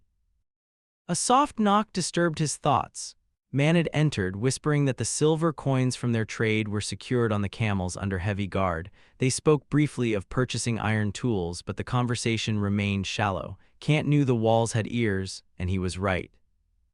Beneath the floorboards, a thin, shadow-like figure, a rat of the Baron's intelligence network, listened to every word before scurrying back to his master. In a private study, Baron Dillon listened to the spy's report with a satisfied chuckle. "This little Kant is truly young," he told his trusted knights. The Baron's eyes, however, flickered with a deep-seated resentment toward Kant's father. He planned to use Kant's salt to build an army, overthrow the duchy, and seize the rich lands of the south. "Tomorrow," the Baron instructed, "test those cavalrymen Kant brought. If they won't join us, at least show them goodwill for now." But the Baron was not the only one watching. In a hidden corner of the city, a spy leader named Cherf activated a glowing crystal ball. A cold, female voice answered from the depths of the magic item. Cherf reported everything: the salt, the Baron's rising power, and Kant's mysterious influence. The voice remained unimpressed. "Continue to monitor," she commanded. Before the light died out, the winds of change were stirring, and as the sun set over Stonegate Pass, every player moved their pieces for the coming storm. Bang, bang, bang. The rhythmic pounding on the door broke the early dawn silence. Kant stirred, his eyes snapping open. He sensed a presence just outside. After a calculated silence, he called out, "I'm here, what is it?" A delicate female voice replied, "Respected Baron Kant, Baron Dillon has sent clothes for the banquet and the tournament. If they do not fit, I will summon the tailors immediately." Kant remained in bed, his voice adopting the flat, impatient tone of a pampered nobleman. "Let Manhwa handle it. He knows my measurements. Unless it is time for breakfast, do not disturb me." As the maid turned to leave, the door to the adjacent room swung open. 10 Saranid riders emerged, their presence so imposing that the girl let out a startled gasp. Manhwa quickly intervened, his voice calm. "Everyone, stand down. You must be the new maid. Come with me. You've arrived much too early." As their footsteps faded, Kant allowed a mocking smile to touch his lips. A honey trap. To him, such a blatant attempt at seduction was childish. He knew the world was moved by 3 things: wealth, power, and beautiful women. He had seen these petty tricks before at Lionheart Castle. They were laughable jokes to a man with his focus. After 30 minutes of quiet meditation, Manhwa returned. "Lord Kant, it is time. We head to the Lord's Hall in 30 minutes to dine with Baron Dillon and his knights." Kant, dressed in the provided attire, fine red and blue velvet, the traditional colors of the Lionheart Duchy. "It fits perfectly," Manhwa noted. "You look quite heroic." "I like that word," Kant chuckled. They arrived at the hall early to show proper respect. Vassal knights were already gathered, their eyes burning with a competitive fire as they sized up Kant's Saranid escort. Soon, Baron Dillon entered, wearing a brilliant smile. "Little Kant, you look even more handsome than I did at 16. Kant bowed with practiced deference, playing the role of the slighted junior. "It is thanks to your kindness, uncle. At Lionheart Castle, they demanded I leave everything behind." Dillon's eyes flashed with triumph. He saw Kant as a valuable pawn, a way to connect with hidden forces and secure his own power. "Let us eat," Dillon proclaimed. "The tournament this afternoon will be even livelier." The breakfast was a display of sheer decadence. Despite the daylight, hundreds of beeswax candles burned in silver candelabras, a blatant show of Dillon's new wealth. By noon, the hall was transformed. Velvet banners bearing Dillon's sword and shield crest hung from the walls. While the local dignitaries gaped at the silver tableware, the knights remained restless, their eyes fixed on the Saranid riders. Finally, a bell chimed. The butler called for silence as Baron Dillon took the platform. "To welcome my nephew Baron Kant," Dillon announced, his voice booming, "a tournament shall be held. For the top 3 victors, I award prizes of 100, 50, and 20 large silver coins." A collective gasp filled the room. In the impoverished North County, such a sum was a fortune, a king's ransom that turned a simple celebration into a desperate, high-stakes hunt for glory. The banquet had barely concluded when the air in Stonegate Pass began to hum with an energy not felt for 10 years. Not since Baron Dillon first claimed his lordship had the town seen such a spectacle. This was a grand Event, the kind usually reserved for the 3-year cycles of Viscount Wayne at Castle Rogue. Under the shade of linen tents, the gentry and vassal knights gathered upon a 10-meter-wide viewing platform built directly into the southern city wall. Below them, the square transformed into a dusty stage for martial glory. A gentle mountain breeze offered a reprieve from the desert heat, though the scholars often whispered that this cool air carried a dark, negative energy from the Sanwea Mountains, a force that birthed 10 times the usual number of demonized beasts. Yet, the landowners and merchants on the platform cared little for such omens. They were too busy parading their sons before the knights, desperate for a chance to see their children elevated to the rank of squire. Can stood at the edge of the platform, a silver wine glass in hand, flanked by Baron Dillon and the merchant Manhwa. Below, the commoners crowded against the infantry lines, snacking on wild fruit platters sold by bustling vendors. The atmosphere was harmonious, almost festive, but beneath the surface, a different game was being played. "It is really lively," Can sighed, his voice tinged with a practiced bitterness. Baron Dillon smiled, a flicker of jealousy crossing his eyes at Can's natural noble poise. "This was arranged for you, Can," the Baron replied, his tone dripping with a false paternal warmth. He leaned in, sensing Can's feigned melancholy. "You can tell me your troubles. I swore loyalty to your mother, Princess Sophia. I am your strongest backing." Can lowered his head, playing the part of the lost exile. He spoke of being ignored at the tournaments of Lionheart Castle, a shadow in the crowd. Dillon seized the moment to sow discord, urging Can to forget his father and brothers. Then the Baron spoke of a secret history, the Silverlight Knight Order, 1,000 skilled warriors led by 10 great knights, once commanded by Can's mother before her records were systematically erased from the duchy's libraries. Can stood stunned. The truth of his mother's power had been hidden from him by design. As the arena preparations finished below, the young lord realized that the secrets of the past were just as dangerous as the blades about to clash in the sun. Can swallowed hard, his voice tight with a feigned nervousness. A knight order, led by 10 great knights. Baron Dillon's disappointment was fleeting, replaced by a sharp, calculating smile. "A shame, I do not know the Silverlight Knights, but I see you have found help elsewhere." He gestured toward a corner of the viewing stand where 10 Saran horsemen stood. They were a world apart, smiling, chatting, yet forming a cold, impenetrable circle that excluded every merchant and landlord who tried to curry favor. Dillon watched them with a mix of apprehension and fanaticism. He saw the truth behind Can's guards. These were men trained as knights, likely the remnants of Princess Sophia's hidden forces. Power once capable of overthrowing the entire Lion Duchy. If Dillon could harness this strength, his own station would be limitless. Greed flickered in the Baron's eyes, but Can played the part of the naive youth perfectly. "Uncle Dillon," he chirped, leaning in as if the Baron were his only protector. Beneath the act, however, Can's lips curled into a microscopic, mocking smile. He was no simpleton. The arena tournament below finally roared to life. A chubby butler scurried forward, sweating as he presented a parchment of names. Dillon waved him off with a stern warning. "This is for young Can, do not embarrass me." The first round began, a chaotic, clumsy brawl between the sons of local merchants. To the commoners, the clashing of wooden swords and shields was a grand spectacle. To Dillon, they were future warriors. But to Can's experienced eyes, it was pathetic, like children playing house, lacking any true martial skill. Still, he maintained a mask of keen interest. When the dust settled, Dillon played the benevolent lord, rewarding the victors with large silver coins. Then, with a flourish, he announced a consolation prize for the losers given in Can's name. The crowd erupted. "Thank you, benevolent Baron Can." Dillon leaned in, patting Can's shoulder. "Now, for the real climax, let your guards join the fray, 20 of them against my own vassal knights." Can hesitated, his voice soft. "Would that be appropriate?" "It is only a game," Dillon insisted, his eyes gleaming. The Saran horsemen entered the arena. Even in leather armor, their disciplined stride silenced the crowd. Opposite them, the Baron's knights huffed and threw provocative insults, annoyed by the outsiders' cold indifference. The herald's voice rang out, "No fatal blows, this is a game of skill." The Saran horsemen remained silent, their eyes like flint. The knights grew restless, eager to humble the newcomers. Dillon chuckled, turning to Can. "Your guards are excellent. They look like true nobles. Mine look like common wanderers." The signal was given, the games were over, the real test had begun. Baron Dylan's eyes narrowed as he watched the Serenade horsemen. Their discipline was unsettling. In an era of chaotic steel, such rigid order was the mark of a true elite.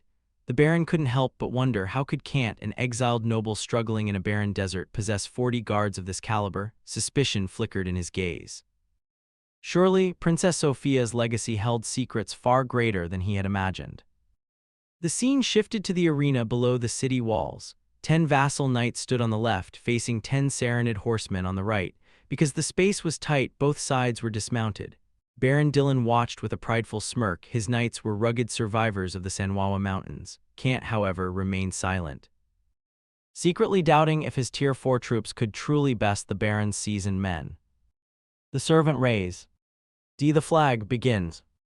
The crowd leaned in, expecting a glorious, chaotic clash. But the Serenade horsemen did not charge. Instead, they stood shoulder to shoulder, shields locked, spears leveled, marching forward with the slow, inevitable pace of a wall. The vassal knights were stunned. They taunted the horsemen, calling them cowards for hiding behind a formation. "Come out and fight one-on-one," they jeered. Even the merchants on the wall frowned at the lack of valor. But then, in a sudden blur of motion, the Serenades lunged. The 10-meter gap vanished in seconds. Before the scattered knights could even raise their wooden swords, the Serenade spears struck home. 1, 2, 3 knights were poked in the gut and declared out. The arena fell silent. Baron Dylan's smile froze. His elite knights were being chased around like frightened children. When the match was called for Kant, the crowd erupted in fury. "Cheating!" they screamed. "This is a contest of skill, not a battlefield." To save face, the Baron insisted on a rematch, one-on-one. A lone Serenade stepped forward to face a boastful vassal knight. The knight lunged, his spear darting like a venomous snake. But the Serenade was a child of the desert. His skills were forged in blood. With a subtle twist of his shield, he deflected the blow and in one fluid motion drove his own spear into the knight's abdomen. 10 seconds, that was all it took. The cheering crowd went deathly quiet. On the viewing platform, a merchant gasped, This is impossible." The invincible knight had been defeated before he could even blink. The vassal knight, renowned for his bravery, had been defeated in an instant. He stared in a daze at the wooden spear pressed against his abdomen, his face a mask of pure astonishment. The silence from the city walls and the stunned crowd fueled a sudden, white-hot rage. With a roar, he shoved the spear aside and lunged forward, desperate to smash his shield into his opponent's indifferent face. "How could I lose?" he screamed. But victory did not follow. The Sarandian rider moved with fluid grace, dropping his spear, drawing a wooden sword and driving the hilt into the knight's unprotected stomach. Thump! The sound was dull, but the effect was absolute. The knight froze, his eyes went vacant, and he collapsed into a heap. A heavy silence fell over the arena. Even the herald's lips trembled, unable to announce the result. On the viewing platform, the wealthy merchants and landlords sat stiff-necked, terrified to look at Baron Dylan. 2 consecutive, crushing defeats were a direct provocation to the Baron's pride. Dylan's face turned ashen, but he forced a strained smile. "What an excellent guard, little Kant," he remarked, trying to regain his composure. "I am puzzled how he could be so strong." Kant looked equally bewildered. I don't know either," he stammered. He hadn't expected his level 4 riders to be quite so efficient. "He is the strong Sind of my guards," Kant offered as an explanation. "He once fought off a dozen jackalmen alone." The Baron's expression softened. "No wonder," he sighed, and the surrounding nobles nodded in relief. If this was a champion, then the defeat of a local knight wasn't a total disgrace. Dylan ordered a reward of 5 silver coins for the victor and 1 for the loser to soothe his bruised ego. But Kant knew the danger of showing too much strength. He caught the eye of his aide, Manhwa, and gave a subtle nod. Manhwa hurried down to the arena to whisper a few words to the remaining Sarandian riders. The tournament resumed, but the atmosphere shifted. The Sarandian riders suddenly appeared clumsy, their movements rigid and predictable like a textbook drill. One by one, they began to lose. The crowd cheered as the Baron's knights reclaimed their glory, mocking the stiff outsiders. Kant watched with hidden mockery in his eyes. He knew his men were throwing the matches to protect his secrets. If Baron Dylan realized Kant's true power, the Baron would turn from an ally into a predator. "Don't be discouraged, Kant," Dylan said, patting his shoulder as the games ended. "With a few years of practice, they might match my knights." "Thank you, Uncle Dylan," Kant replied with a humble smile. The harmony was suddenly shattered as the Baron's butler rushed forward, his face pale. "My lord, Viscount Wayne's knights have arrived at the gates. They demand to enter the tournament." Before the Baron could respond, a stern-faced man named Sir Tracy stepped onto the platform. The air turned cold. Tracy was a vassal of the Baron's rival, and his presence was a calculated insult. "I forgot to invite you, Sir Tracy," Dylan sneered. "Perhaps you can join us in 10 years. The Baron's men erupted in laughter, but Tracy remained unmoved. 10 years is a long time," Tracy replied flatly. "Long enough for some nobles to lose their titles and end up as filthy, stinking paupers." In the feudal hierarchy of the human kingdoms, a simple truth prevails. My vassal's vassal is not my vassal.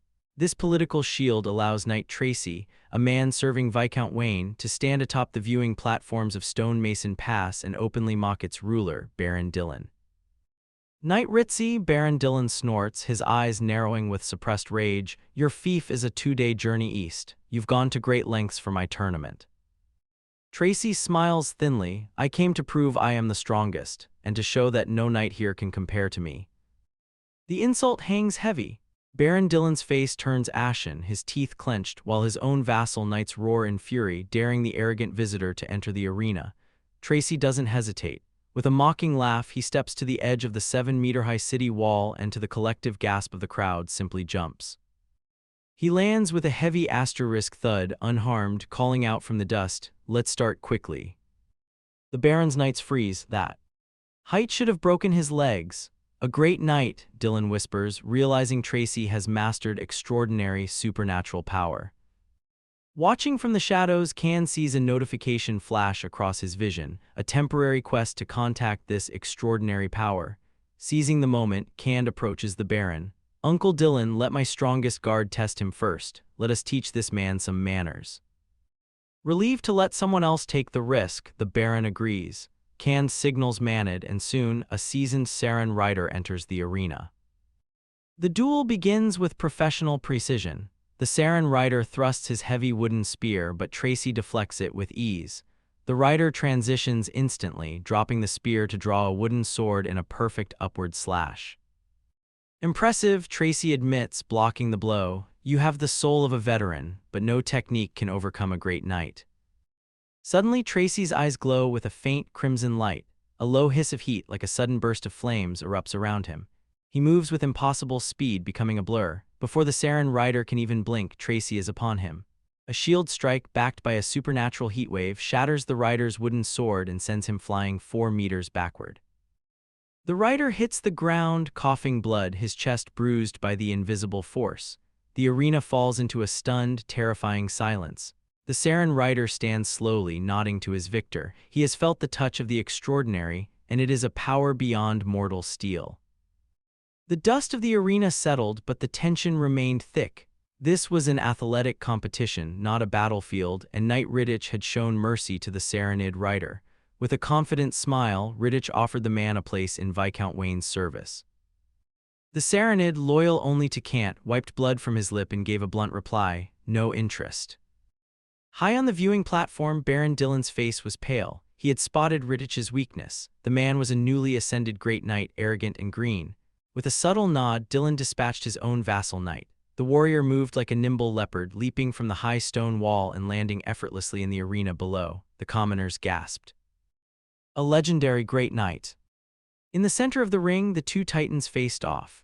Ritich's eyes turned solemn as he realized Jelkala's foundations ran deeper than he thought. He spat insults, calling the vassal knight a good dog for the rebel-born Dylan. The air grew heavy, blue light flickered in the vassal's eyes. "Shut up," he hissed. "Defend your honor." The clash was explosive. Reddish heat waves collided with ice-blue currents, creating a turbulent vortex of hot and cold that forced the spectators to retreat. They moved with 3 times the speed of a normal man, a blur of extraordinary power. As Kant watched, a digital dialogue box flickered across his vision. Temporary quest, contact with extraordinary power. See. Amplitude.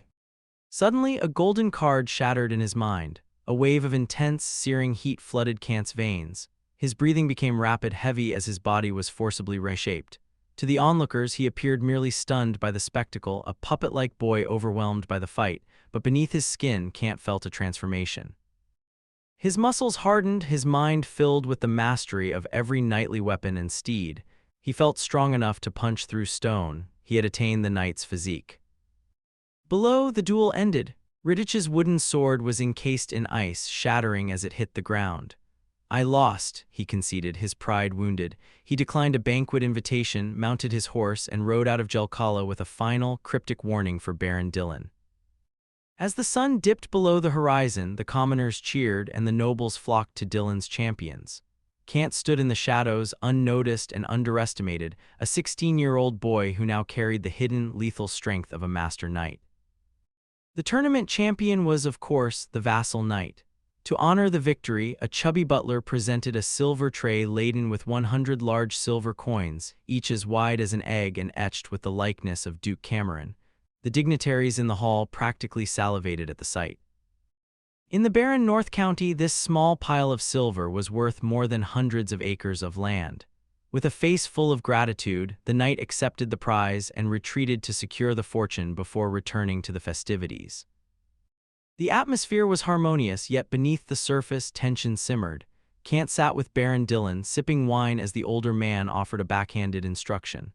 "Little Kant," Dylan said with a patronizing air, "I saw you soaked in cold sweat today. Your etiquette is impeccable, but you must improve your courage." Kant offered an awkward smile. "I will." Dylan laughed, a hearty sound that poorly masked the disdain in his eyes. He raised his glass to the room. "To little Kant's arrival, let us toast him." The hall erupted in cheers, but the eyes of the guests never left Baron Dylan. To them, Kant was a pitiful wretch, an exile sent to the Nalan Desert, a place so desolate that even runaway slaves preferred death to its sands. In the Lion Duchy, the desert was a legendary prison, a forbidden zone where traitors were left to rot with nothing but a dull knife and a skin of water. As the night deepened, the guests dispersed, and Kant retired to his room to sleep. But in the quiet of the reception hall, the masks fell away. Baron Dylan stood with his two vassal knights. Their drunken stumbles were gone, their eyes were sharp and cold. Dylan's face was grim as he discussed a rival, Riddichi, who had recently become a great knight. "He dares to be rude to me now," Dylan spat. "There is a hint of that old dog, Viscount Wayne, behind him." He turned his focus to the future. "Our plan must speed up. What of T? He mercenaries." One knight reported that 500 elite mercenaries were ready for a steep price in silver. Dylan dismissed the idea of hiring river bandits or local groups, fearing they were either useless or spies for other nobles. He paced the room, his mind churning. He knew the salt trade had already painted a target on his back. "And what of Baron Kant?" the knight asked. Dylan's eyes flashed with a dangerous glint. "Do not act rashly. Princess Sophia's old forces are supporting him. We will wait. We will connect with them. And this time," Dylan paused, a predatory smile forming on his lips, "this time I will make a huge fortune." The morning sun rose over Stone Pass as Kant woke, feeling remarkably refreshed. Despite the previous night's drinking, his 16-year-old body felt no hangover, a gift from the system's transformation which had infused him with the iron physique of a Swadian knight. He dressed quickly, feeling a surge of endless strength as he prepared for the journey ahead. A soft knock came at the door. "Lord Kant," Manid's voice called out, "it is time to depart." Kant stepped out to find Manid and 10 Saranid horsemen waiting. As they moved through the mansion, Kant noted the new silver artworks lining the halls, clear evidence of Baron Dylan's sudden wealth. At the entrance, the Baron himself waited with 10 vassal knights. Dylan embraced Kant with a smile that didn't quite reach his eyes, feigning sadness at his nephew's departure. "I truly don't want to go back to that desert," Kant sighed, playing the part of the reluctant exile perfectly. Dylan's smile deepened. He gestured to a pile of supplies, 50 iron swords, 150 spears, 200 sets of leather armor, and 10 bows. "A gift," Dylan said, "to help you against the jackalmen." Kant acted overwhelmed with gratitude, even begging for more feathered arrows. Dylan promised to procure more at cost, secretly mocking Kant's perceived weakness. To the Baron, Kant was a desperate boy. To Kant, Dylan was a greedy shield who would unknowingly protect him from the southern county nobles for years to come. The two bid farewell at the city gate. As soon as the caravan, 40 horsemen and 30 laden camels, was out of sight, Dylan retreated to count his silver. Meanwhile, Kant's expression shifted from gratitude to cold mockery. "He thinks I'm his puppet," Kant chuckled to Manhwa. 2 hours into the desert, the team abruptly turned east. Kant wasn't heading for the Oasis. He was following a glowing route on his retina provided by the system. They tracked along the base of the majestic Manhwa Mountains, moving toward a hidden location where a new village would be born. With 3 days of secret supplies and the Baron's greed acting as a buffer against his enemies, Kant looked toward the rugged cliffs. By the time Dylan realized his mistake, Kant would no longer be a boy eating sand, he would be a behemoth. Under the scorching sun, the group found a narrow mountain path and began their ascent into the peaks. The Sarwadian Mountains were never meant for the faint of heart. What began as a wild, undeveloped range soon turned into a grueling climb, forcing Condor and his men to dismount and lead their horses by the reins through the twisting, rocky slopes. Condor was a strategist. He knew the 30 camels and 10 peasants in his caravan would be nothing but a liability in these jagged peaks. He left them at the mountain entrance under the watchful eye of Manhwa and 10 Saranid riders. The desert spirits, as the camels were known, were masters of the sand. But here, they were merely cumbersome targets for the carnivorous beasts and knoll tribes that haunted the shadows. Condor pressed forward with 30 elite Saranid riders. These were Tier 4 warriors, men who had reached the rank of knight through blood and desert fire. They were seasoned, disciplined, and possessed a lethal willpower that surpassed the pampered vassal knights of the realm. Condor knew their worth. While a single great knight was a terrifying force of nature, Condor understood the math of the battlefield. 20 of his riders could exhaust a great knight to death, and a volley from his Tier 5 archers could bring even the strongest champion to his knees. As they delved deeper, the oppressive heat of the Naran desert vanished, replaced by a chilling, verdant silence. The forest was lush, yet eerily dead. No birds chirped, no deer darted through the brush. Even the warhorses began to snort and pull back, their nostrils flaring in terror. "Everyone, raise your vigilance," Condor commanded. Suddenly, a roar shattered the silence. A massive, demonized creature, a bear-like monstrosity covered in jagged black scales, burst from the thicket. Its eyes were twin pools of blood-red rage. It wasn't just defending territory, it was starving. "Prepare for battle." The riders moved as one, leveling their heavy spears.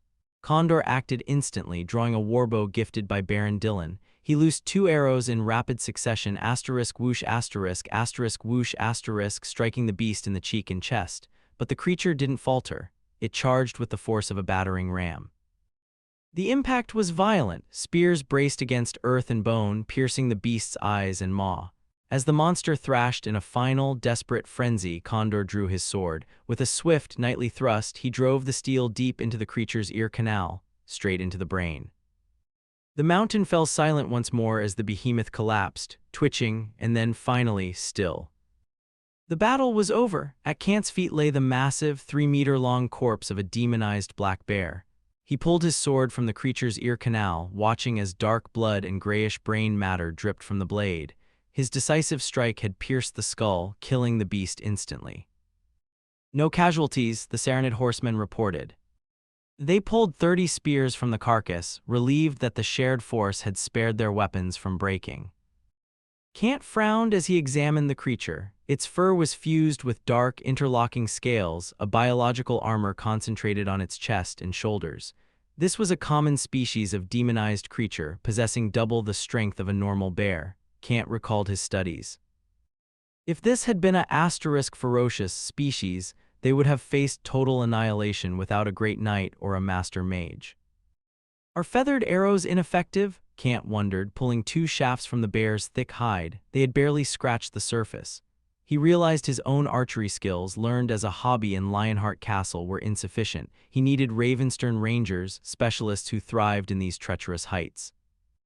Before moving on, Kant gave a sharp command. "Cut open the heart, there may be something inside." A horseman sliced through the ribs with a scimitar. Reaching into the gore, he pulled out an egg-sized black gem. These stones were prized by mysterious mages, though Kant suspected they held a deeper, more transcendent power. "Let's keep going," Kant ordered, his eyes fixed on the system's glowing root. The team climbed higher into the Sunoya Mountains. The air was thin and the distant, haunting howl of a demonized wolf echoed through the peaks. Fortunately, the predator was miles away. Finding a sparse woodland, Kant called for a halt. "We rest here." The horsemen worked with practiced efficiency, lighting a bonfire and hunting a dozen pheasants from the brush. As the meat roasted, seasoned with salt and spices, Kant looked toward the summit. The mountains were rich in timber and fur, but the danger was immense. He knew that to survive here, he would have to summon his elite Ravenstern archers from the desert oasis. "Time's up," Kant said, kicking dirt over the embers. He adjusted his cloak and looked toward the peak. "Let's finish this." Walking through the untamed, desolate mountains, there were no roads to follow. Kant and his men proceeded with caution, leading their warhorses along the gentler slopes of the Sanwia Range. The journey was eerily quiet, devoid of the terrifying, demonized creatures they feared. Instead, the landscape teemed with life: desert antelopes, forest wolves, robust wild boars, and foxes. To Kant, these were more than just animals. They were a goldmine of high-grade furs, potentially worth their weight in silver in the human nations. As he gazed at the lush vegetation, a pang of sadness touched his heart. He remembered the white fox fur robe his mother had left him, a memento his father, Duke Cameron, had forced him to leave behind. But Kant shook off the memory. This land was his now, a force he could truly control. "This place is really good," he sighed. His choice was being validated at every turn, even by the system's root hints. However, the threat of demonized creatures still loomed. Kant found comfort in the thought of his Ravenstern Rangers, top-tier archers whose heavy bows could drop even an elemental giant. With them, he could surely tame this wilderness. The group pushed forward, their faces streaked with sweat as they neared the summit. Suddenly, a Saranid horseman stopped. "My lord," underfoot. Kant looked down. Beneath his boots, hidden by dirt and leaves, were weathered flagstones. They formed a set of ancient steps leading toward the peak. "How is this possible?" Kant whispered. These stones were pitted and ancient, at least 1,000 years old, predating the Lion Duchy itself. Gripping his sword, Kant led his men up the stairs. As they reached the summit, the forest vanished, revealing a flat expanse of several thousand acres. It was a graveyard of collapsed stone buildings, the ruins of a lost civilization. In the center stood a massive stone pillar carved into a human figure, holding a sun-shaped disk toward the heavens. Kant's breath hitched. The lost city. This was the legendary golden holy city of the sun god. But the awe was short-lived. A violent, insane roar shattered the silence. From the ruins emerged a nightmare, a demonized lion over 3 meters tall, with a thick black mane and eyes burning with brutal killing intent. Kant gritted his teeth, drawing his blade as the ferocious beast began its slow, predatory advance.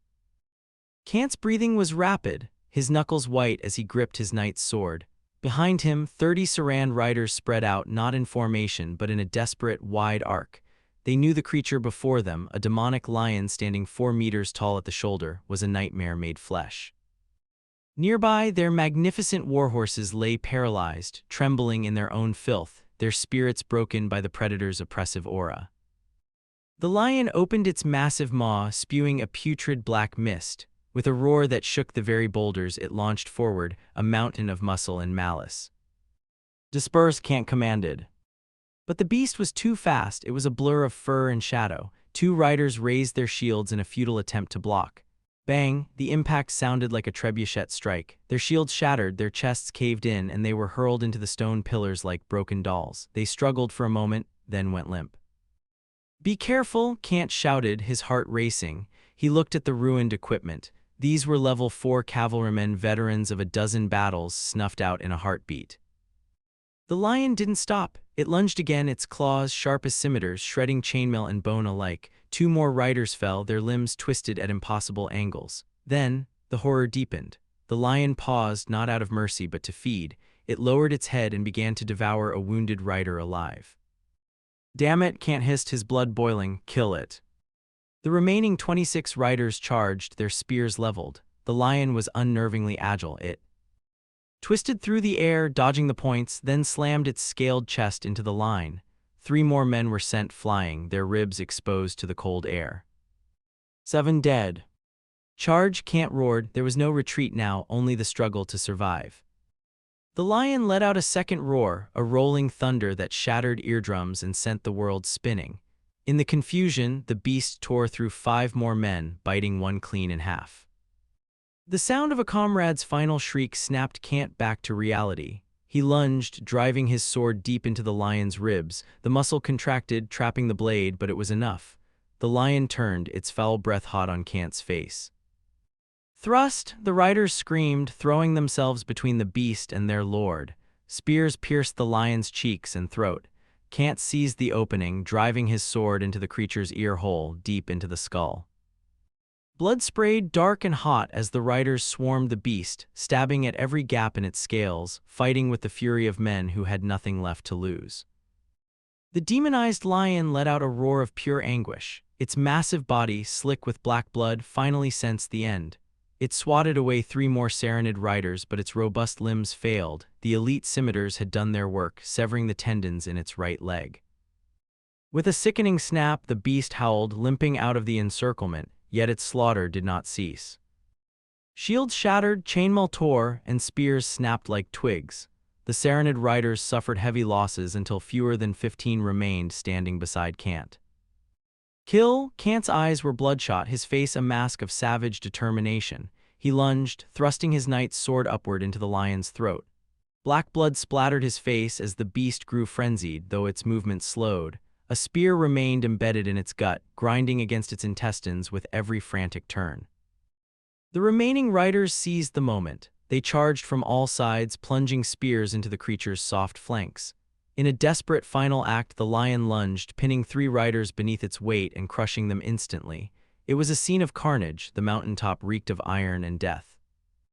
Only 12 riders and Kant remained. The lion, panting heavily, fixed its crimson gaze on the lord. It knew. It wanted the leader. With a burst of primal strength, it pounced. Time seemed to slow for Kant. Driven by a Swadian knight's survival instinct, he dropped to his knees, the massive shadow passing mere inches above him. The beast crashed behind him, crushing 2 more men into the dirt. Kill! Kant screamed. The survivors didn't hesitate. They swarmed the beast, hacking at its remaining tendons until its hind legs collapsed. The lion was grounded, a fish on a chopping block. Kant stood, his hands trembling from the adrenaline crash. Finish it, he commanded, his voice low and grave. 5 riders stepped forward, driving their spears roughed the lion's eyes and ears, piercing the brain and heart simultaneously. The monster finally fell silent. Clear the battlefield, Kant ordered, looking at the 23 fallen men. Dig graves, they died here, they will guard our new village. As the survivors began their grim task, Kant turned toward the center of the ruins. A system prompt flickered on his retina. Temporary quest, explore the ruin. He approached a tilted stone statue entwined with vines. At its center, held by 2 stone arms, sat a radial disk. Beneath the dust, a faint golden glow flickered.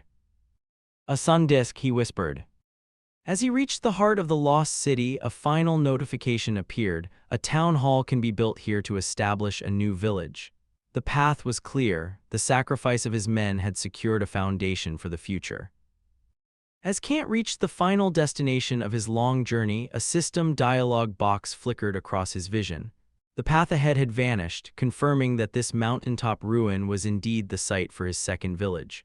But Kant was a man of caution. He gripped his knight's sword, eyes scanning the collapsed stones and the ancient, leaning statue that dominated the peak. The scale of the ruins was immense. The statue, exposed only from the waist up, towered 4 meters high, clad in ancient armor. In its hands, it held 2 massive stone discs.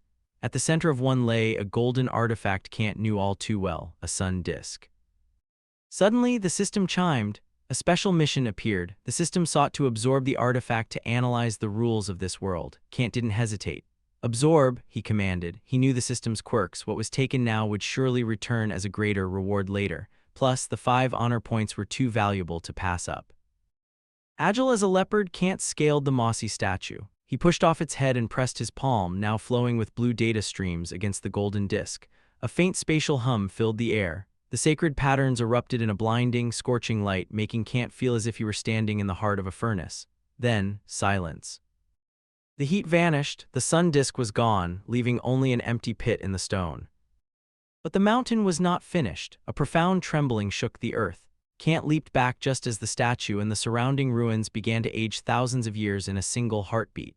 Before his eyes, the magnificent stone structures crumbled into fine dust carried away by the mountain breeze. The ruins were gone, as if they had never existed. His serenade horsemen rushed forward, faces pale with shock. "Relax," Kant assured them, "there is no danger." With the site cleared, the system rewarded his efforts with a building transfer card. Kant smiled. He could now move the ranger camp from his first fortress to this new mountain home, a perfect fit for the terrain. Now the moment of truth had arrived. "System," Kant spoke firmly, "build the town hall here." A golden disk appeared in his mind, spinning rapidly with the names of 1,000 factions: Swadia, the Noldor elves, even the great Ming Empire. The history of 100 worlds whirled by. "Stop," Kant commanded. The pointer clicked into place. The system notification chimed one last time. "Congratulations, you have obtained."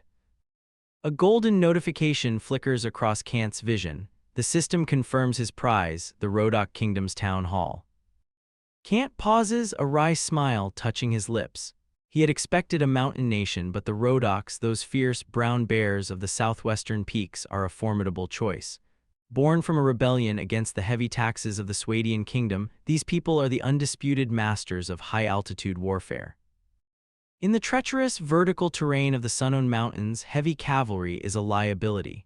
Kant remembers his 30 serenade horsemen, invincible in the desert, yet slaughtered like sheep when forced to fight on foot against demonic lions. But the Rhodocs, they are different. Their infantry, the Rhodoc sergeants, possess defensive capabilities that rival the legendary Nord kingdom. Their Tier 4 spearmen carry massive broadshields and 2-meter polearms capable of shattering enemy lines with a single, crushing blow. And then there are the sharpshooters. While other nations use light crossbows, the Rhodocs wield the siege crossbow, the most powerful mass-produced weapon in Calradia. At 50 meters, it can punch through a steel shield. At 300 meters, it still finds its mark through iron-studded leather.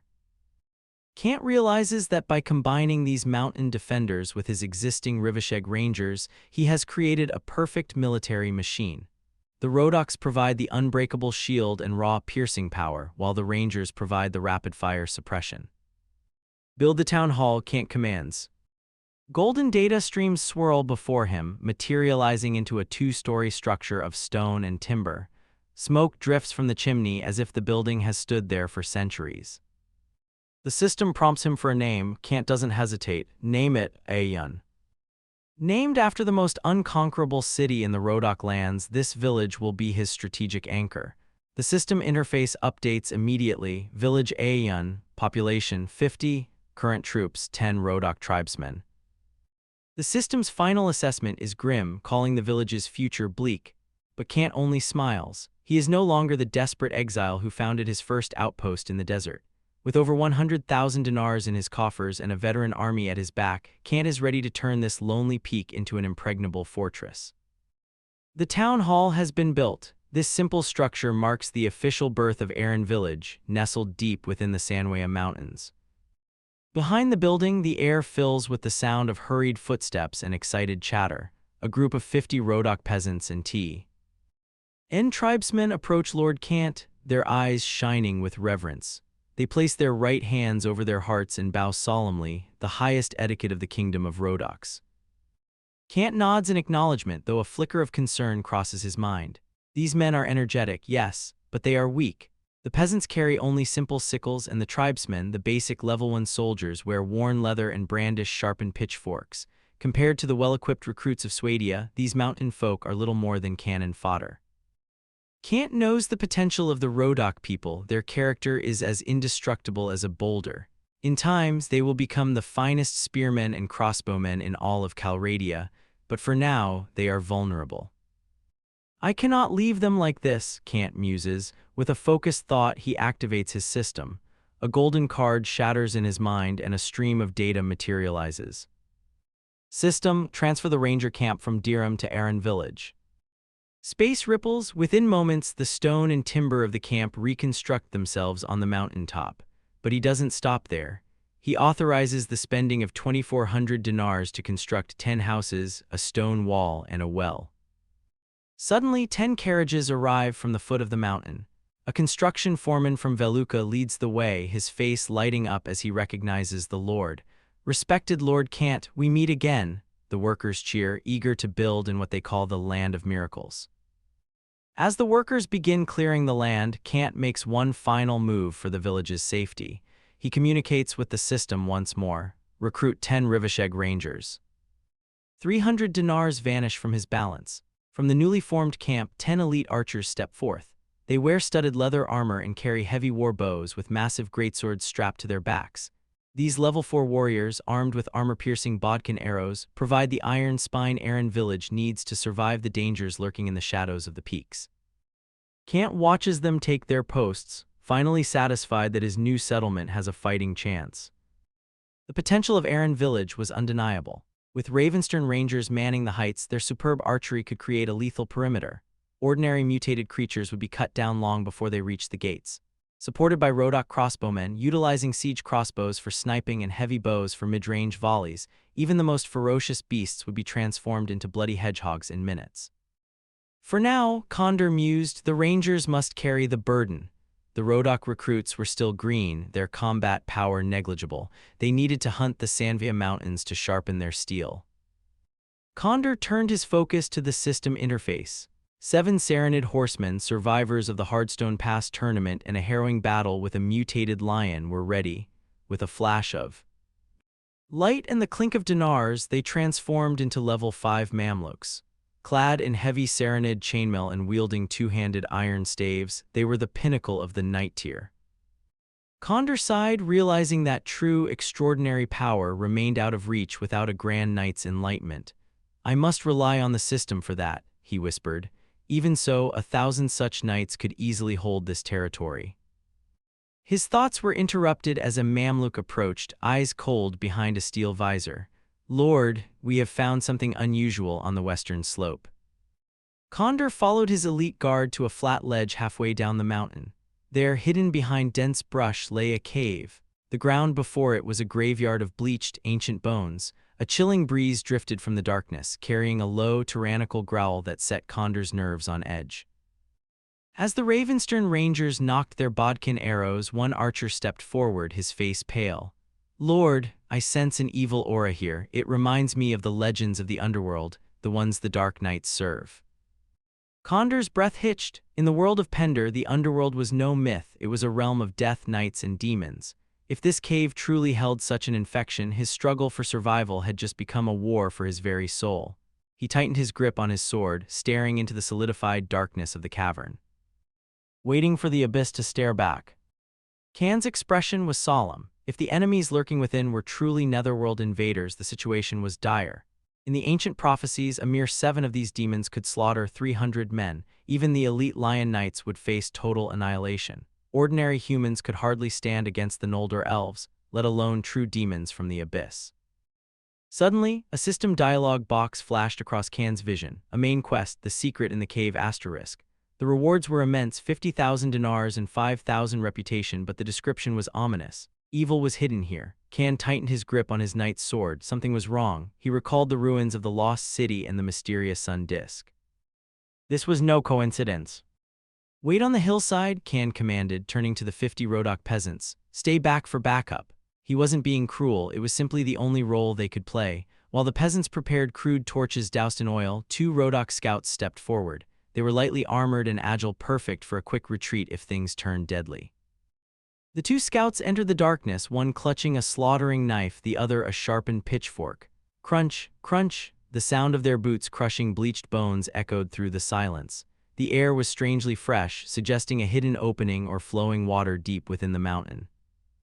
But as they descended nearly 100 meters, a bone-chilling cold seeped through their leather cloaks. Ahead, the darkness seemed to solidify.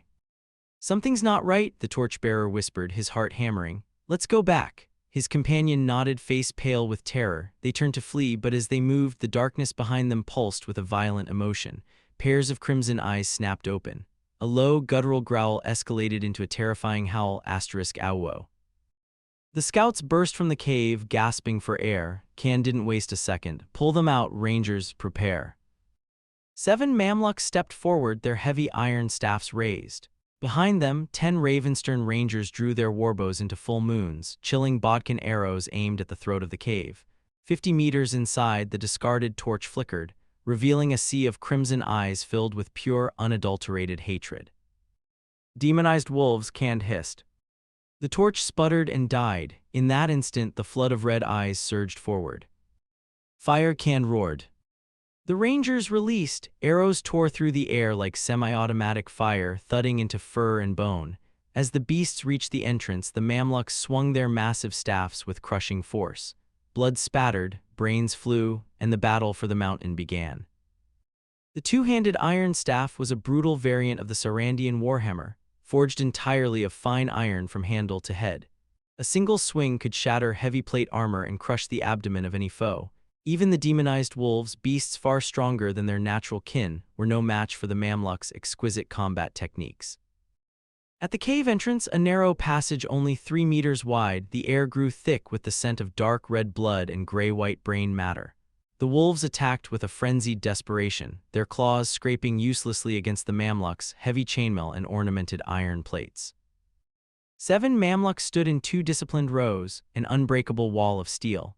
As the pack surged, the warriors drew their elite scimitars. In a chilling flurry of steel shadows, they began to sever heads and paws with surgical precision. They fought until the corpses were piled knee-high, refusing to yield, for directly above them sat the village of Barren. If they fell, the village would be massacred. Front rank retreat, rear rank advance, Lord Cant's voice rang out. The formation shifted seamlessly. Fresh blades took the lead, hacking the crimson-eyed beasts into pieces. Even the Ravenstern Rangers joined the fray, their two-handed greatswords dancing with mountain-honed skill. Finally, the wolves' growls turned to whimpering howls. The survivors turned tail, fleeing like beaten dogs into the dark depths of the cave. As the adrenaline faded, the exhausted Mamluks lowered their blades. Cant ordered the Rodok tribesmen to escort the weary soldiers to the hall for rest. "Dig out the gems from their hearts," Cant commanded the farmers. But as the farmers sliced open the chests of the fallen wolves, they paused in confusion. "My lord, there are no gems." Cant's brow furrowed. He stepped forward, plunging his own sword into a carcass to check. He crushed a wolf's heart in his hand, but found nothing. No pitch-black stones, no precious treasure. He looked down at his blood-stained hands and realized the grim truth. These were not true demonized creatures. Their blood was dark red, not the pitch-black ichor of the legends. Their bodies lacked the obsidian scales and terrifying power of a true transformation. "They are not true demonized creatures," Cant whispered, his gaze drifting toward the dark, yawning mouth of the cave. If these were merely the scouts, what horrors were still waiting in the shadows?